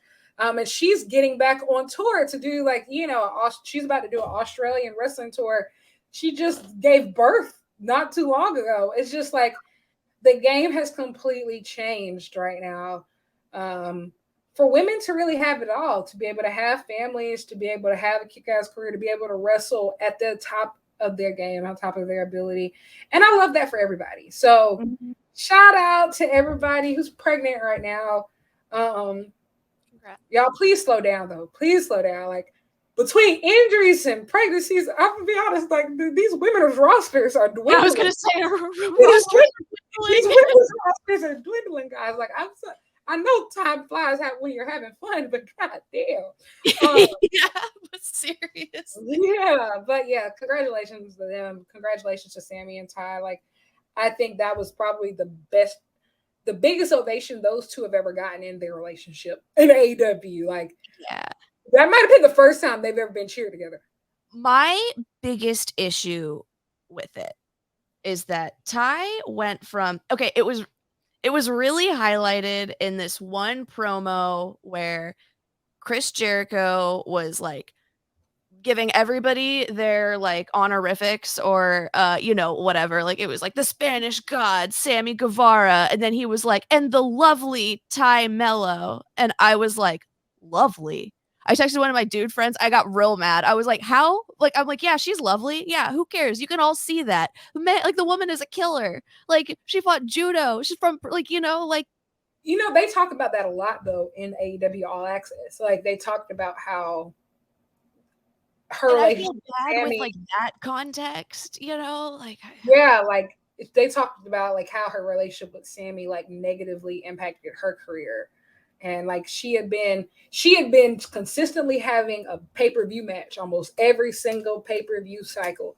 And as soon as they put those two together it's just like a lot of things stopped for her career. And I mean, like obviously she picked up a lot of that momentum back with the Ruby stuff, but yeah, it just she's felt like a killer. yeah, it felt like her wrestling presence just like stopped being about her and started being about Sammy. And like Yes. I didn't like that because like while Ty makes Sammy more likable, Sammy Yes. does not do that for Ty.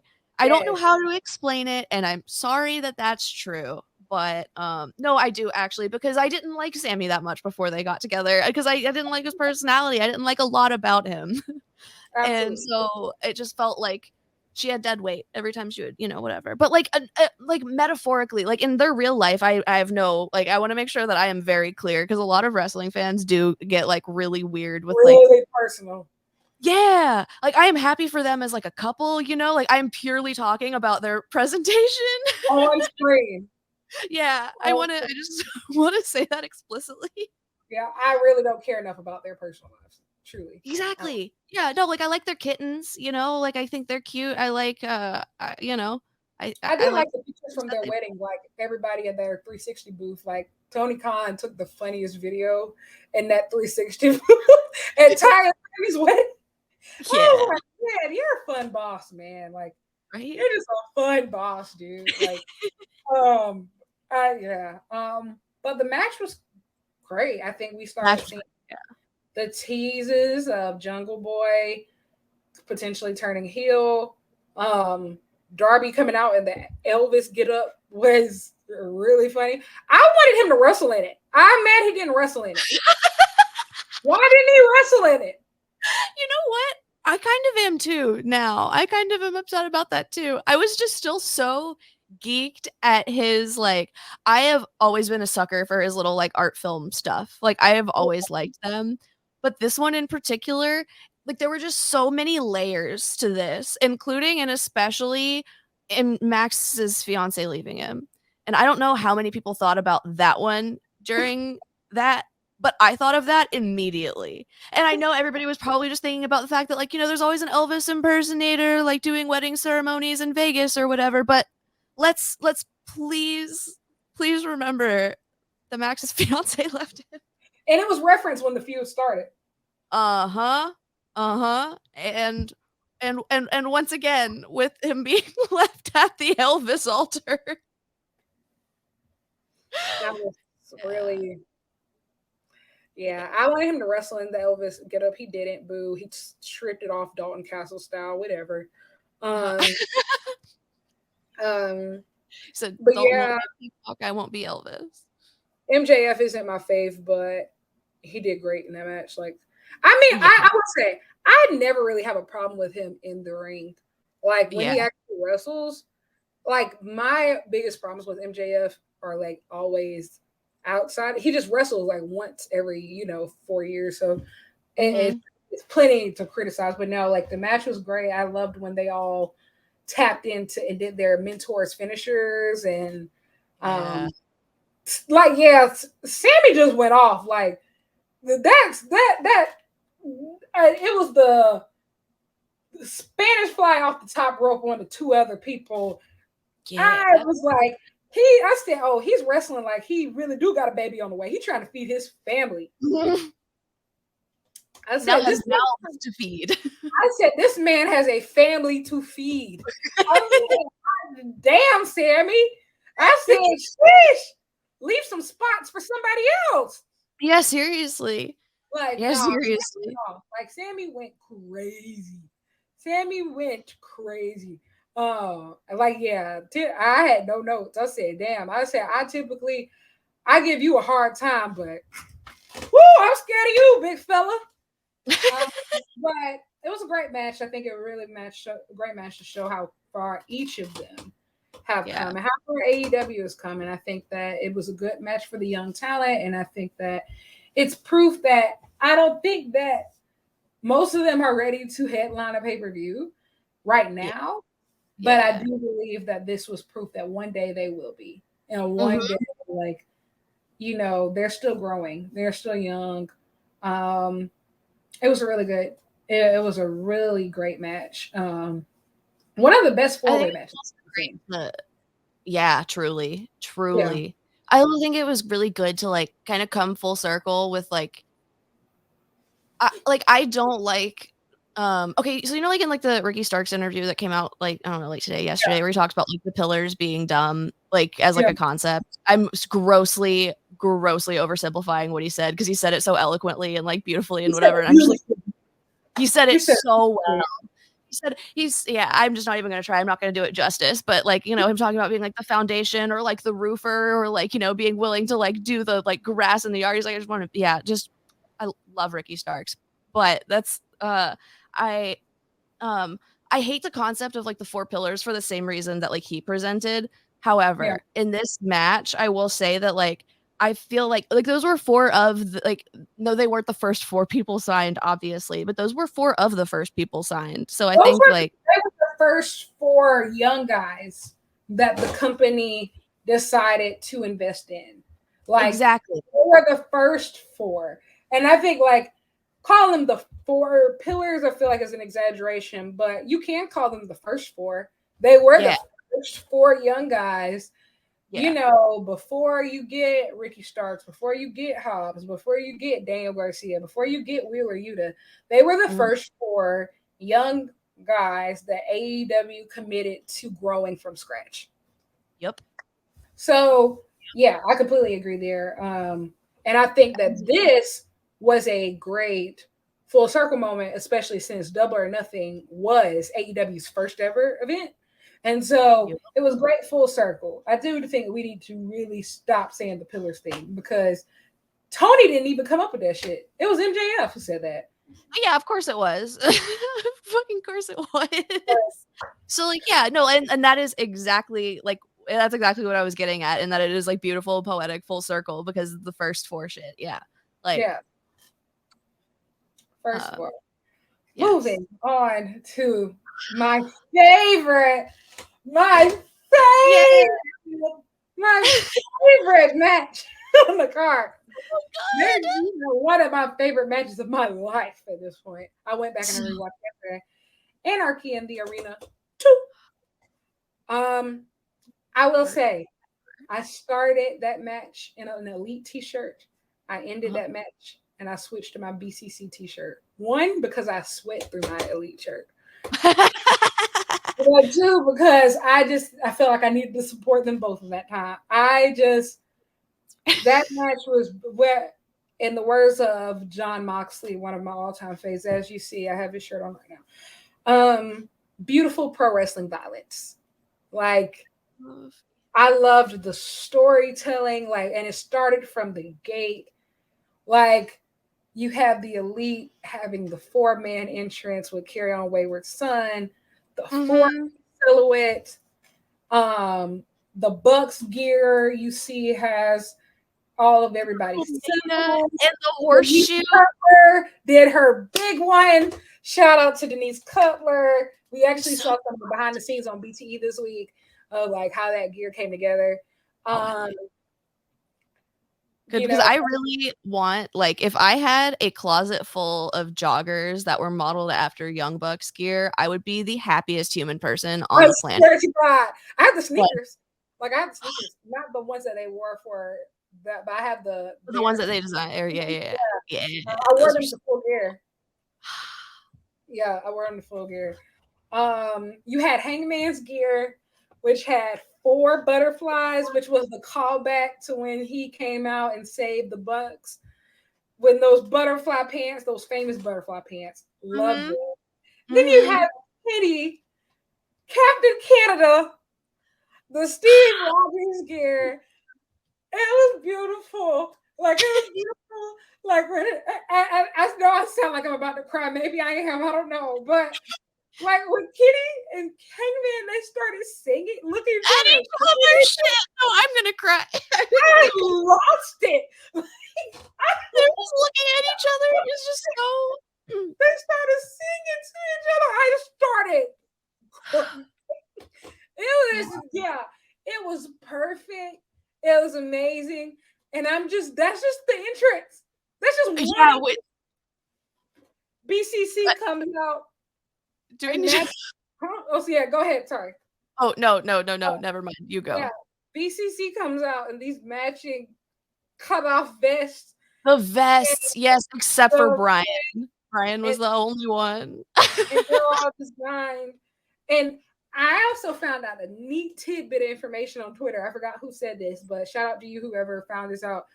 Claudio Castagnoli designs basically all of the BCC's custom gear. That's why they have new stuff all the time. He has a cry cut machine, and he has a cry cut. He has a cry cut machine, and he's been just killing it. And because it's like every week they come, I'm like, damn, y'all have some new shit. This is great. I don't never see this on Pro Wrestling Tees. Like, what's up? Like, yeah, these are some cool things you got here, man. That is so funny to me because I don't remember which. I think it might have been like the Renee and Mox interview or one of them where I think it was Moxley who talked about how Claudio turned him on to Lululemon athletic wear. Yeah. I just like no notes. I love Claudio Castagnoli. He's such a layered individual. Like he's such a layered. I feel like everybody in the BCC is just so layered.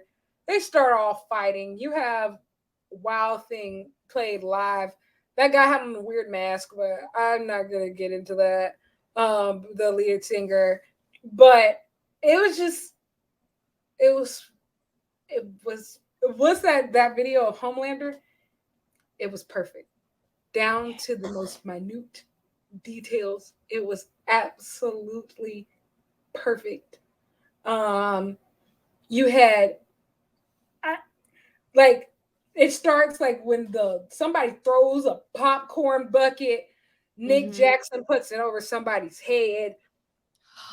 You had like it was the subtleties.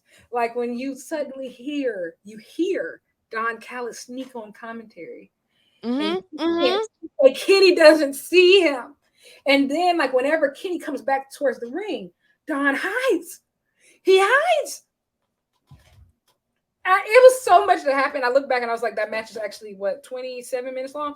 When I rewatched it, there's stuff that I missed. Like I know there's stuff that I missed. It's just so much stuff that we all missed because we could only see but so much. Yeah. At one time. Like, there was so much happening. When Hangman removes the eye patch. That was a moment. That was and he's going to like stab Brian. And then you had the moment with Kenny and Mox on the poker chip. That was a callback to their unsanctioned match. It was just. Also, they did that again, or they did that recently in their cage match with the broken glass, because that was one of the matches in AEW that like really, really like got me hooked on wrestling. Like, I know I said like Orange Cassidy earlier. Orange Cassidy and Jon Moxley are the two, and they're so different, but like they're the two who like really, really got me. And it was that fucking broken glass, man. Like I don't know what to say, but like when he pulled out the broken glass in their cage match a couple of weeks ago, I cried and texted Giselle.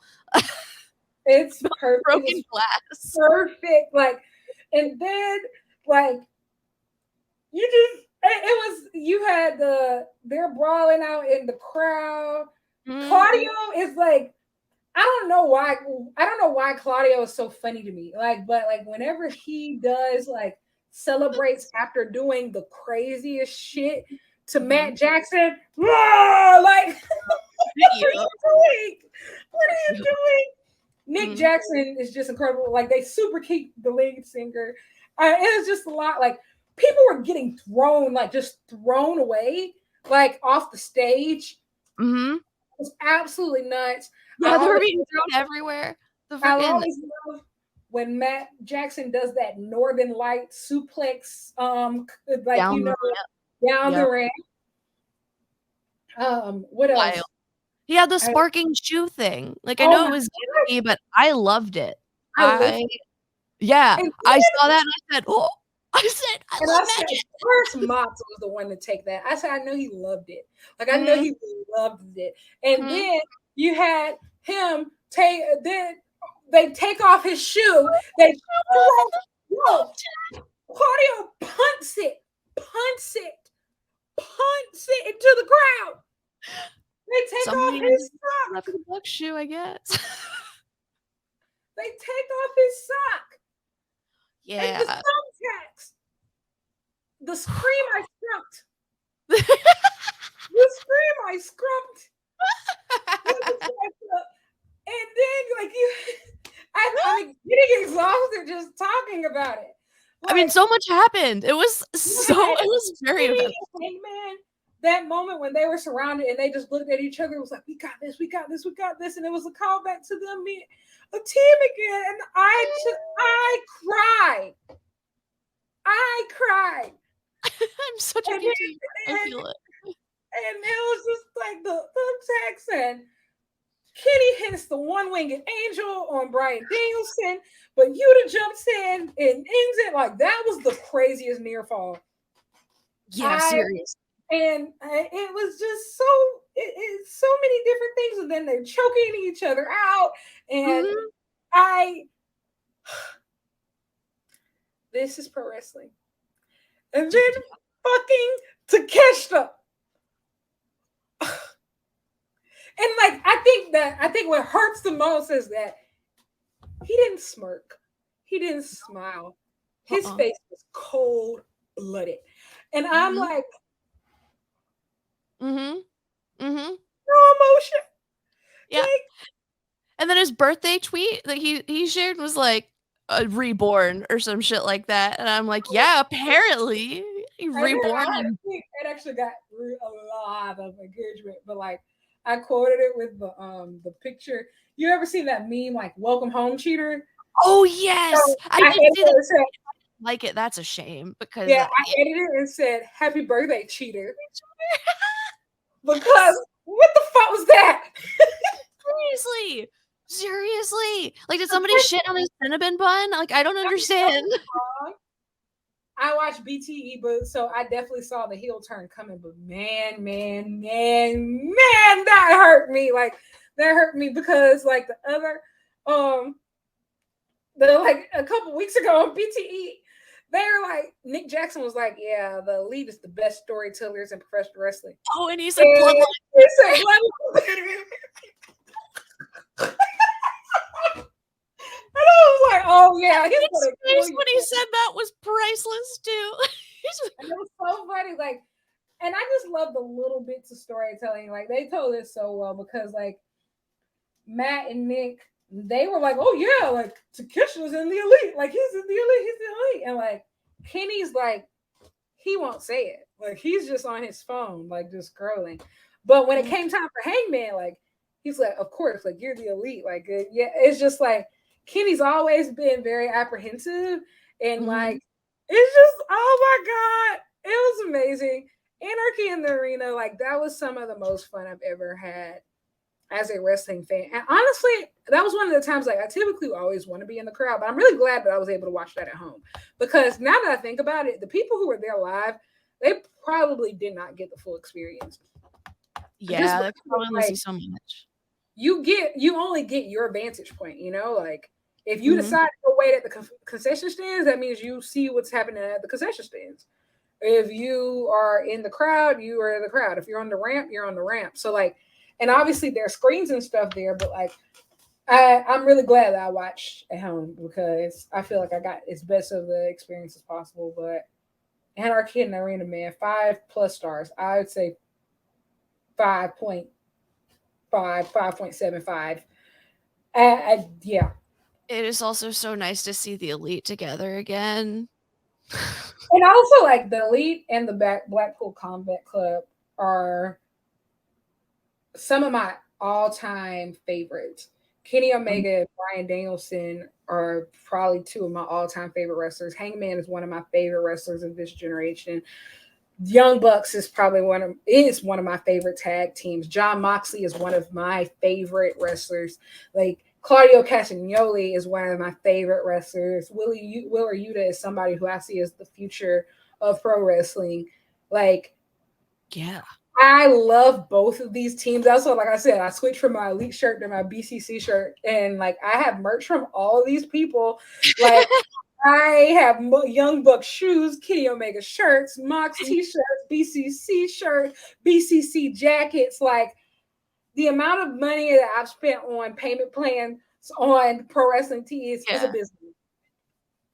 Like I felt like that match was for me. Like, is that the wrestling gods smiled down and said, Lyric, you won.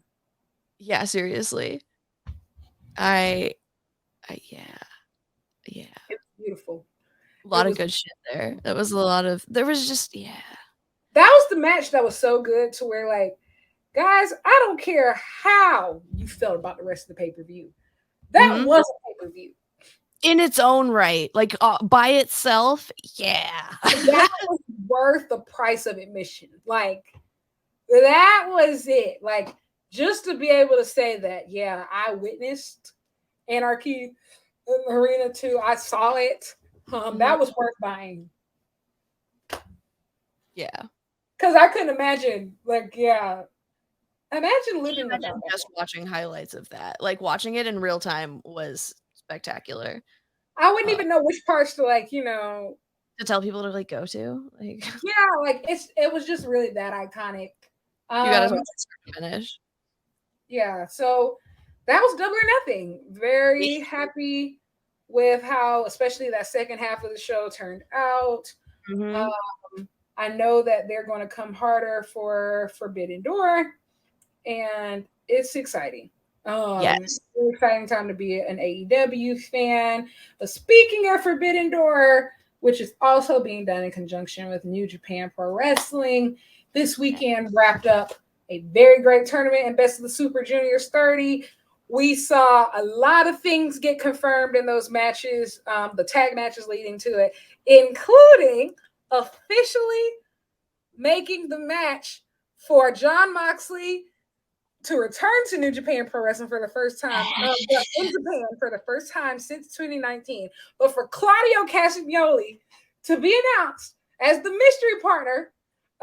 So next week at Dominion, we're getting Okada, Tanahashi, and Ishii defending their never open weight 6-man titles against Jon Moxley, Shota Umino, and Claudio Castagnoli. If you can't tell, I'm really fucking excited. I need to watch that. It's amazing. We also saw confirmation that Kevin Knight and Kushida are going to defend their junior heavyweight titles, IWGP junior heavyweight titles at Dominion against Akira and TJP, who they originally won the titles from. What else did we get confirmation of? Oh, Mike Bailey and El Desperado had their first run-in. They were partners, and they absolutely love each other. And they're like, apparently they want the singles match just as much as the rest of us do, because so a lot of people thought that they were going to be in the final of Best of Super Juniors, but they both lost their matches, their semifinal matches, which nobody was expecting. So we never got the Despy versus Speedball final. Hoping that happens soon. Somebody make that match. Cue the Tony Khan book it video. Well, Tony can't be the one to book it because I know that was like a reaction. Yeah. Oh yeah, yes, the reaction. Yeah, I wanted to make sure that was. Yeah, just because I would love to see that match in AEW actually. But Speedball and Impact, which is fine, but just know if you ever want to make a new home, you are invited.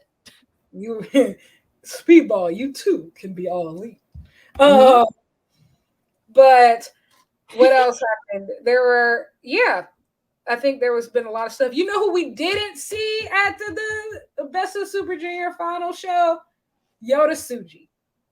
So essentially, for those of you who don't know who Yota Tsuji is a young lion who's graduated. He went off on an excursion, and at Wrestling Dontaku, which was a New Japan pay-per-view, what was that, last month? Yota Tsuji comes out at the end after Sonata defeats Hiromu Takahashi to retain the IWGP Heavyweight Championship. He returns from excursion and he knocks everybody on their ass. Like, he beats up Sonata. He beats up Sonata's whole faction, which is Just Five Guys. They're called Just Five Guys. Literally, that's the name of the faction, Just Five. Love that. I love that. Actually, pretty cool. They're really cool. Beats everybody's ass and carries a lifeless Hiromu Takahashi out of there. It's assumed that he's now going to be a member of Los Ingobernables, whatever, LIJ, Dehapon. Yeah, LIJ. But nothing has been confirmed because this man came out, turned New Japan on his head, and then we have not seen him since. So, like, he hasn't come to do like a random warm-up squash match. He hasn't come to like accompany anybody in the entrance. He has not been anywhere since. Keep in mind, nobody has been really. There's so many people who know nothing about him. I only know him because I saw him on excursion when he was wrestling for Revolution Pro when I was on spring break in London. So, like, in the New Japan context, nobody really knows anything about this man. He just completely went ghost. And we literally will not see him until Dominion, this title match versus Sonata. So, like, he's just this big mystery. Like, he looks like a mystery guy. If you see a picture of him, like, he looks like a mystery guy. So we have not seen Yota Tsuji. Also, for the tag belts, obviously, Aussie Open with Mark Davis being injured had to vacate the IWGP Heavyweight tag belts as well as the New Japan Strong tag belts. And so, originally, because they were originally supposed to defend those belts in a triple threat match at Dominion against Bishamon, which is Yoshihashi and Hiroki Goto, and House of Torture. Terrible people. I hate you, House of Torture. I hate you. I hate you. I hate you. I hate you. Like, I hate House of Torture. However, the United Empire comes to save the day again. Great Okan and Aaron Hanare have challenged and they have demanded to be a part of that match as well. So it will be a triple threat again. And there will be United Empire representation, which is a great thing. Because, good God, if House of Torture is IWGP Tag Champs heading into Forbidden Door, I'm going to lose my shit. Like, if you've listened to other episodes of this podcast, you know that I love the Best of Super Juniors tournament. It has been amazing. I've really enjoyed myself. Like, every single match has been almost every single match has been incredible and a lot of fun, except for the matches that have included House of Torture. I hate your shenanigans. You ruin the momentum. You are terrible. You deserve nothing. I have not criticized. I have really had nothing to criticize New Japan about all year, except for House of Torture. No, nothing for you. Nothing for the owners. So there's that. Wish you all nothing. Hoping that I really don't want to see Bishamon take the belts again. I'm gonna be honest, because they've already held the belts. Would love to see Great Okan and Aaron Hanare take the win. Keep it in the family. We also have David Finlay versus El Phantasmo. That's a grudge feud because David Finlay definitely got El Phantasmo jumped out of Bullet Club. That wasn't very nice. And it's going to be for the Never Openweight Championship. Yeah, David Finlay, you need your ass beat. How dare you put your hands on ELP in that way? I don't like that. I don't like that at all. We have Zack Sabre Jr. versus Jeff Cobb running it back. They had a time limit draw at Wrestling Dontaku, and yeah, because obviously this match with the world in the NJPW World TV title, 15-minute match limits. Also, okay. Zack Sabre Jr. and Samoa Joe are going to be going head to head very soon on Ring of Honor TV, most likely. actually, no, they're probably going to save that match for Death Before Dishonor, which is even better. So that's super exciting. But this week on Ring of Honor, Zack Sabre Jr. is going to defend that title against Rocky Romero, which is going to be a great match. So that's super exciting. Is that the full card? Did I go through the full card? Oh, yeah, I saved. No, I have 2 more matches. So we have Will Ospreay versus Lance Archer. So at at New Japan Resurgence, a couple weeks ago, Will Ospreay defeated Tanahashi. So in the tournament to decide the next challenger to the IWGP US Heavyweight Championship, held by Kenny Omega. So Lance Archer defeated Fred Rosser in a match to determine the other side of the bracket. So these two will face. The winner will become the #1 contender to the IWGP US Heavyweight Championship and face Kenny Omega at Forbidden Door. And 9 times out of 10, this is going to be Will Ospreay. So it's going to be Will Ospreay versus Kenny Omega 2 after these two had, which is what is still what I consider to be the match of the year at Wrestle Kingdom and one of the greatest matches of all time. It's literally my top 3 favorite matches of all time. I love that match so much to like, if it was a tape, like a physical tape, like from back in the old days, it would have been broken by now. Yeah. Because I have ran it. So thank God for streaming. And yeah. What else we have? These 2 teams are going at it again. Just 5 Guys versus LIJ again. Why are they beefing? Because during the New Japan Cup, Sonata left.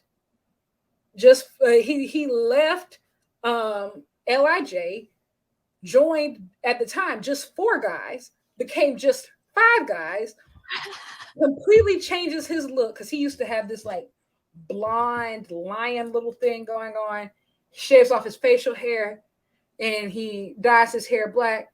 Turns out that he's gorgeous underneath all the stuff that he used to. Absolutely gorgeous. I'd love to see that. He wins the New Japan Cup. He goes on to face Okada because the winner gets a title shot. He wins the IWGP Heavyweight Championship. He runs off into the sunset with his new faction. This all happens in like a 3-week span. Jesus. LIJ is very salty about it. So the rest of the members of LIJ who aren't in other matches will be facing the members of the just 5 Guys. So we'll have Tetsuya Naito, Shingo Takagi, Bushi, and Titan, who's the runner-up in the Best of Super Junior final that just happened, versus 4 of the just 5 Guys. Taichi, Yoshinobu, Kanemaru, Doki, and Taka Michinoku. And so, yeah, I'll be honest, we've seen this match, at least a version of this match, quite a few times. They've been doing 8-man tags, but I'm going to be honest, I could see it again. I don't really care. And also, I think they have Titan this time. So Titan is from CMLL. So that's one of their, like, satellite members, in my opinion. Like, you know, like, when he's in town, he's in the gang, but he don't be here all the time. Like, you know, so he's a satellite member. But he's still in town. We have that. And I saved the best for last, which is the final. So Best of the Super Junior final happened. We had Master Wato versus Titan. Man, this was a crazy match. Neither of these people were favorites to win, like at all. Like, if you had asked me who are my least likely people to win this tournament, I would have probably voted both of them. Like in the finals, those 2 guys. But they made it and they killed it in the final. Titan, though, put on the performance of his career. Like, I got to go back and rewatch that. Like, wow, the talent that I saw. My God, if you don't have a New Japan World subscription, you need one, because that was worth every single bit of energy, time, resources put towards, like, that match was amazing. Master Wato silenced his haters, became the youngest Japanese winner of the Best of the Super Junior tournament, and which secures him a title shot at Dominion against the IWGP Junior Heavyweight Champion Hiromu Takahashi, member of LIJ. And now Master Wato is now Grandmaster Wato. I don't know what to tell you. Like he's also. But we've seen a lot ever since Sonata left LIJ. LIJ, they've really been homing in on the family aspect. Like they come out for each other's matches. Like when Teton was in the final, they came out in matching t-shirts like a boy band to support him. It was really cute. And the thing is, they had just wrestled a match literally 5 minutes prior. They literally went backstage just to like grab towels and t-shirts, and they came right back out. It was really beautiful. Like it was really sweet. Like I will say, I became a fan of so many new people over this tournament, but I am now like I've always liked like the members of LIJ, I think individually. Mm-hmm. But like, you know, Naito, a lot of people know him, a lot of people know Hiromu, a lot of people know Shingo. But this tournament made me become a stand for the unit. Like I am now an LIJ girl. Like I'm an elite girl, like I'm a BCC girl, like I'm a United Empire girl. I am here for LIJ. I am here for you. Like it that. And so Hiromu Takahashi, I feel like he's just really a sweetheart because like he was rooting for Teton to win, even though if Teton won the final, that means that Teton would be his opponent in Best of the Super Junior 30. But he still was the first person out there wearing his t-shirt, like rooting Teton. It was just beautiful. Like it's just so sweet. LIJ, and the thing is, I will say, like the story that's they've been telling in New Japan is really cool because Sonata left because of stuff like that. Because LIJ was originally just a group of individuals. Like, yes, are people in the group? Yeah, but they don't come out for each other's matches. They don't really support each other. Like, and ever since Sonata left, it's kind of pushed them all closer together. Mm-hmm. And it's made them support each other more, which has been very interesting. And yeah, I just enjoyed everything about the story that they've been telling between Just Five Guys and LIJ. Like Shingo was the king of pro wrestling, provisional champion. And what that means is that like at the beginning of the year at Wrestle Kingdom, they'll have this big match to determine who's going to carry the King of Wrestling Pro provisional. It used to be a trophy, but now it's a belt. And Shingo won. So here's the thing. The reason why it's called provisional is that like if you lose it and then like it goes to somebody else, but the only person who's technically the real king of pro wrestling is the person who has it by the end of the year. Holds it by the end of the year. So like Shingo had been holding it, great defenses, like that Aaron Henare match was chef's kiss. But then he had a match with Taichi, who is the person who persuaded Sonata to leave LIJ and join just then 4 guys, now 5 guys, and he won.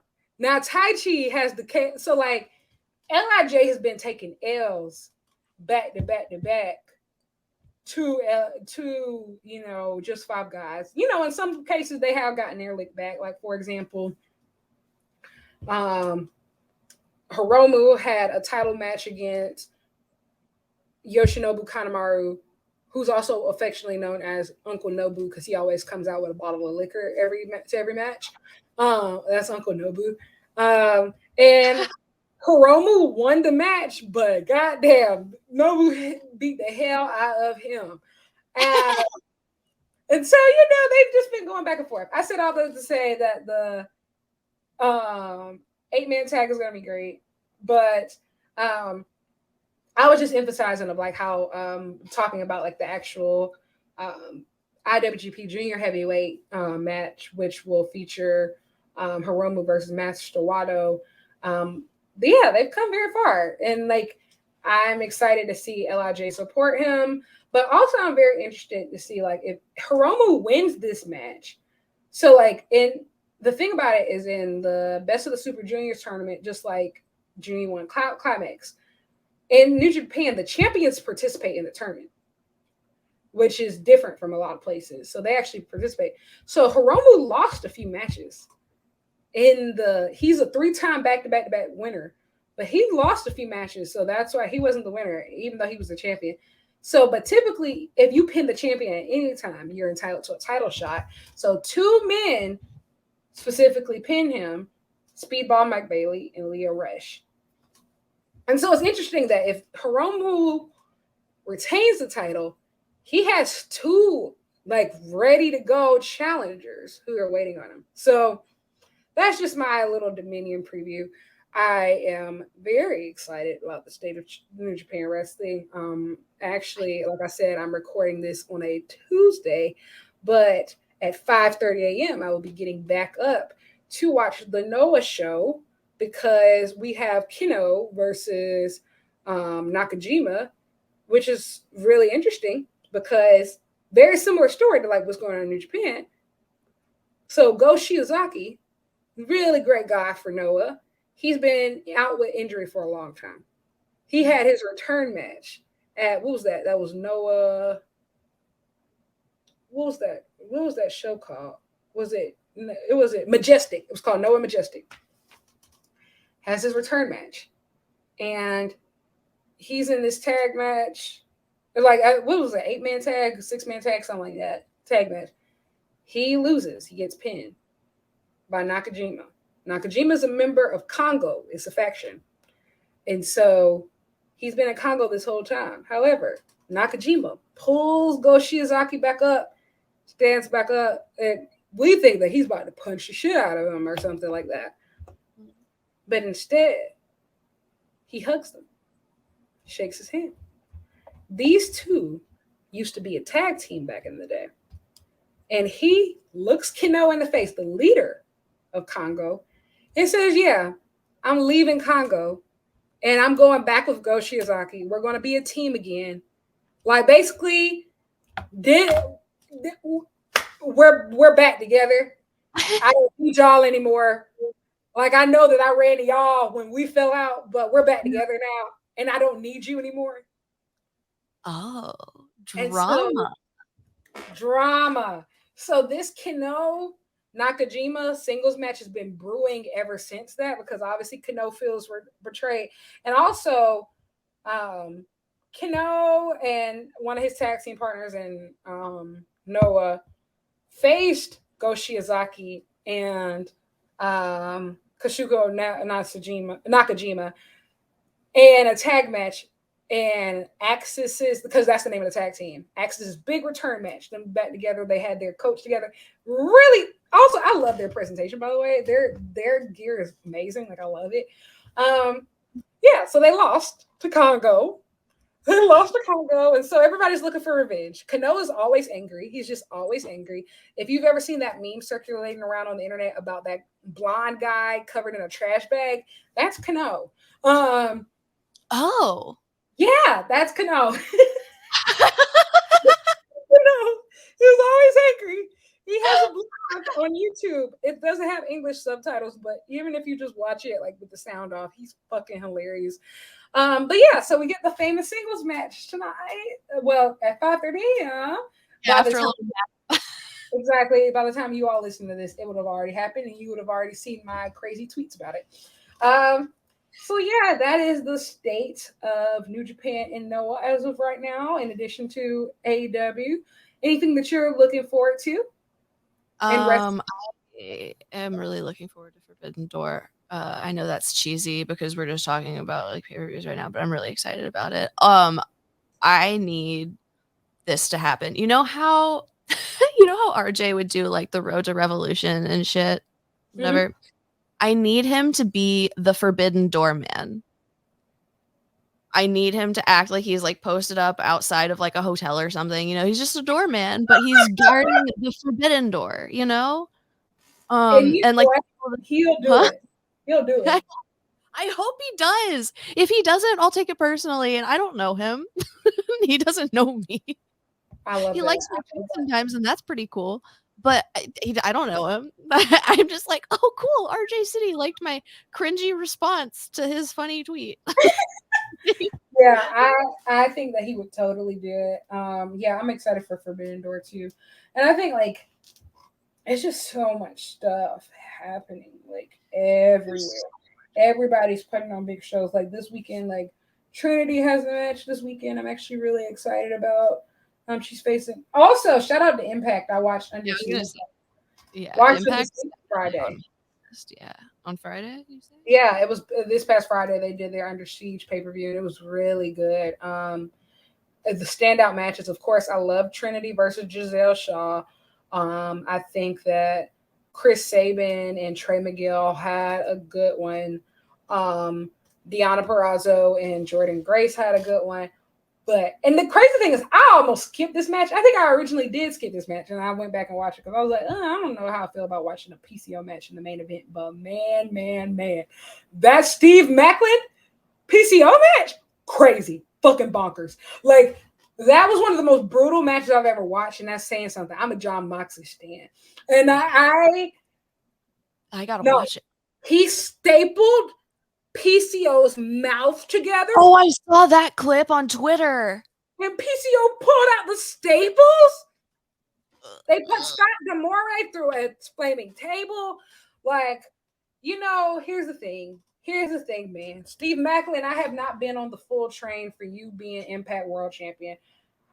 I'm not saying that I'm 100% convinced, but you set me well on that path to become a believer on Friday. However, also on Friday, they determined that Alex Shelley is the number one contender. I've just gotten back starting watching Impact, but obviously I grew up a TNA fan. And so Motor City Machine Guns was one of my first favorite tag teams. Love Alex Shelley, love Chris Sabin. But Alex Shelley has never won that Impact World title. And since he's now the number one contender, it's about that time. Strap him up.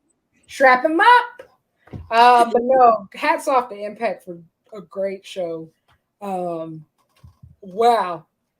That finale, that last match, like, I know a lot of people sometimes don't watch Impact, and I can sometimes have been one of those people, but man, make time to watch that match because Steve Macklin versus PCO.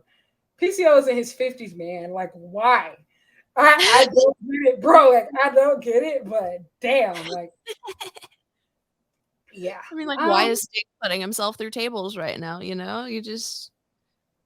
Sting is like a god, man. Like, he's just the day that I truly hope that, and I think that the Kaiji Muto stuff was a really great, template for how you retire legends. And his goodbye shows elevated so many other people and so many other talent. And it was a Tokyo Dome show. Just simply off the name of people wanting to be in the room when he wrestles his last match. And Sting is also that type of legend. And I look forward. I don't look forward to Sting retiring, but I do look forward to seeing him go out properly because I hated how he went out in WWE.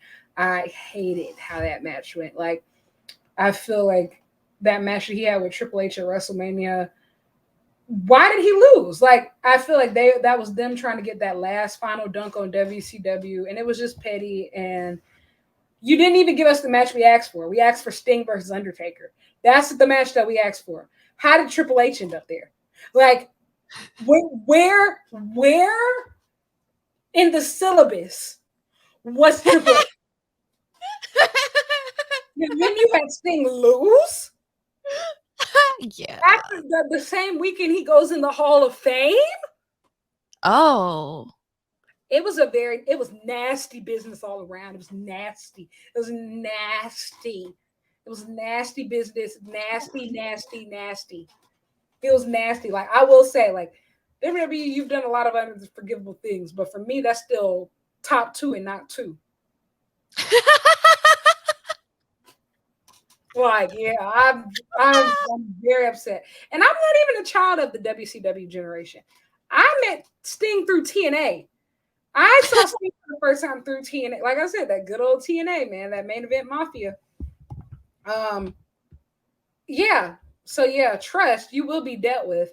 But anywho, I really hope that Sting's retirement match is and retirement like build everything is just on that stature. Hope he gets a full show for it. And based off of the pre Double or Nothing media call, Tony Khan is aware of this, and he too believes that Sting's retirement is one of the biggest moments left up to play in pro wrestling, period. Not just in AEW, but just in pro wrestling.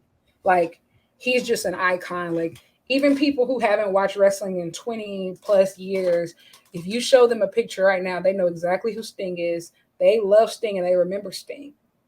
Yeah, my brother nearly shit his pants when I told him that Sting was wrestling. He's like, no way, he's dad's age. I was like, well, a quick Google will say he's a little younger. Also, yeah, I watched him flip through some tables earlier this year, like a year ago. I was thinking about Revolution 2022. That shit was wild.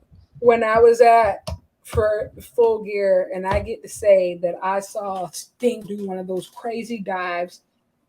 I got to see Sting and Jeff Jarrett battle it out like it was 2007 TNA, and my heart was at peace.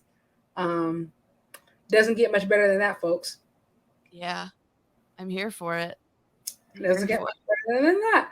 But this episode has been, now we're looking at over 2 hours. But yeah, over 2 hours. But thank you so much for talking to me. I think we talked for at least over about an hour and a half before this. So like we've been talking for a long time. It's 11:52. We got on here. It was 8 o'clock. It's been fun. Yeah, it's been fun. Time flies when you're having fun. Yeah. Thanks for having me on. Also, of really course, this has been really fun for me too. Like I always love having guests, and whether like you know a ton about wrestling, whether you know a little about wrestling, because here's the thing, I think that's what we exist for. Like, whereas wrestling fans should want wrestling to grow. We're here to educate each other. We're here to, you know, share the things that make us happy with everybody else in hopes that it one day makes them happy too.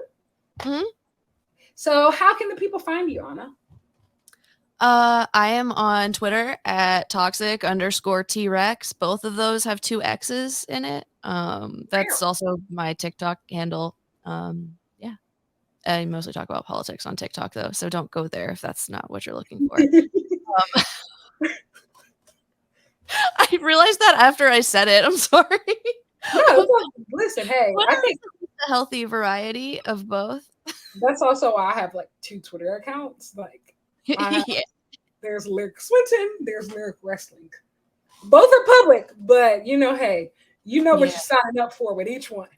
Yeah. I don't think people know that with me. Some people definitely sign up for just the politics and then are confused when I start.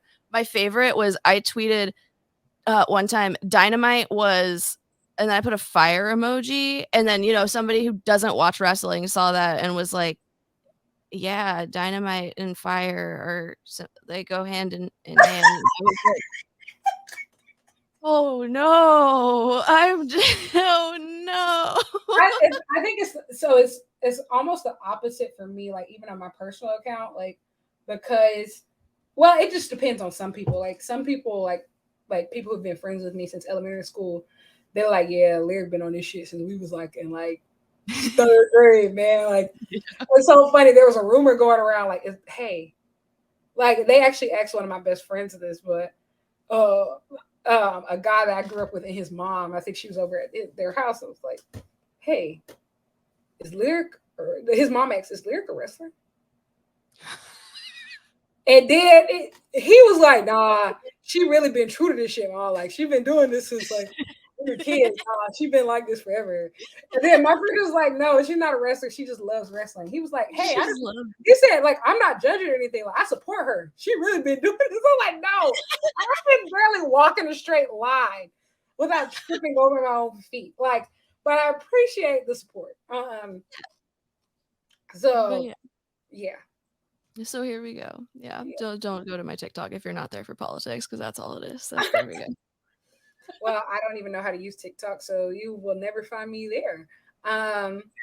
But you can find me, as always, at Lyric Wrestling on Twitter, at Lyric Swinton on Instagram. And you can always find my writings on Women's Wrestling Talk pod.com. And you can find this podcast anywhere that you listen to podcasts. But once again, thank you for listening to episode 9. Can't believe it's been 9 weeks of this show. This really all started off as a really crazy dream, really. And I've had a blast doing it every single week. I haven't missed a week yet. And it's so crazy because I thought that by the time I get to 10 episodes, like maybe I'll go on hiatus for like a month or so and like regroup. Maybe I'll be tired, but I'm having a lot of fun. And so, and there's so much wrestling happening in the next month, so I don't think that you're going to be taking off. Yeah. So much happening. Yeah. But yeah. I can't wait to next week you all can hear me talk about Dominion, the fallout from Dominion. It's gonna be so exciting. Dominion is gonna be great.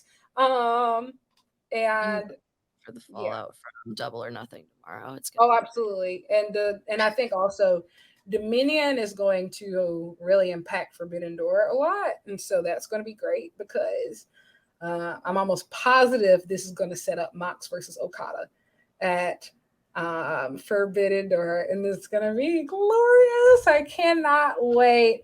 So yeah, that's probably what we'll be talking about next week, in addition to obviously getting ready for All Together again, the joint show with Noah, New Japan, and All Japan next week. So very excited about that. But once again, until next week, I will see you later, and thank you so much for listening.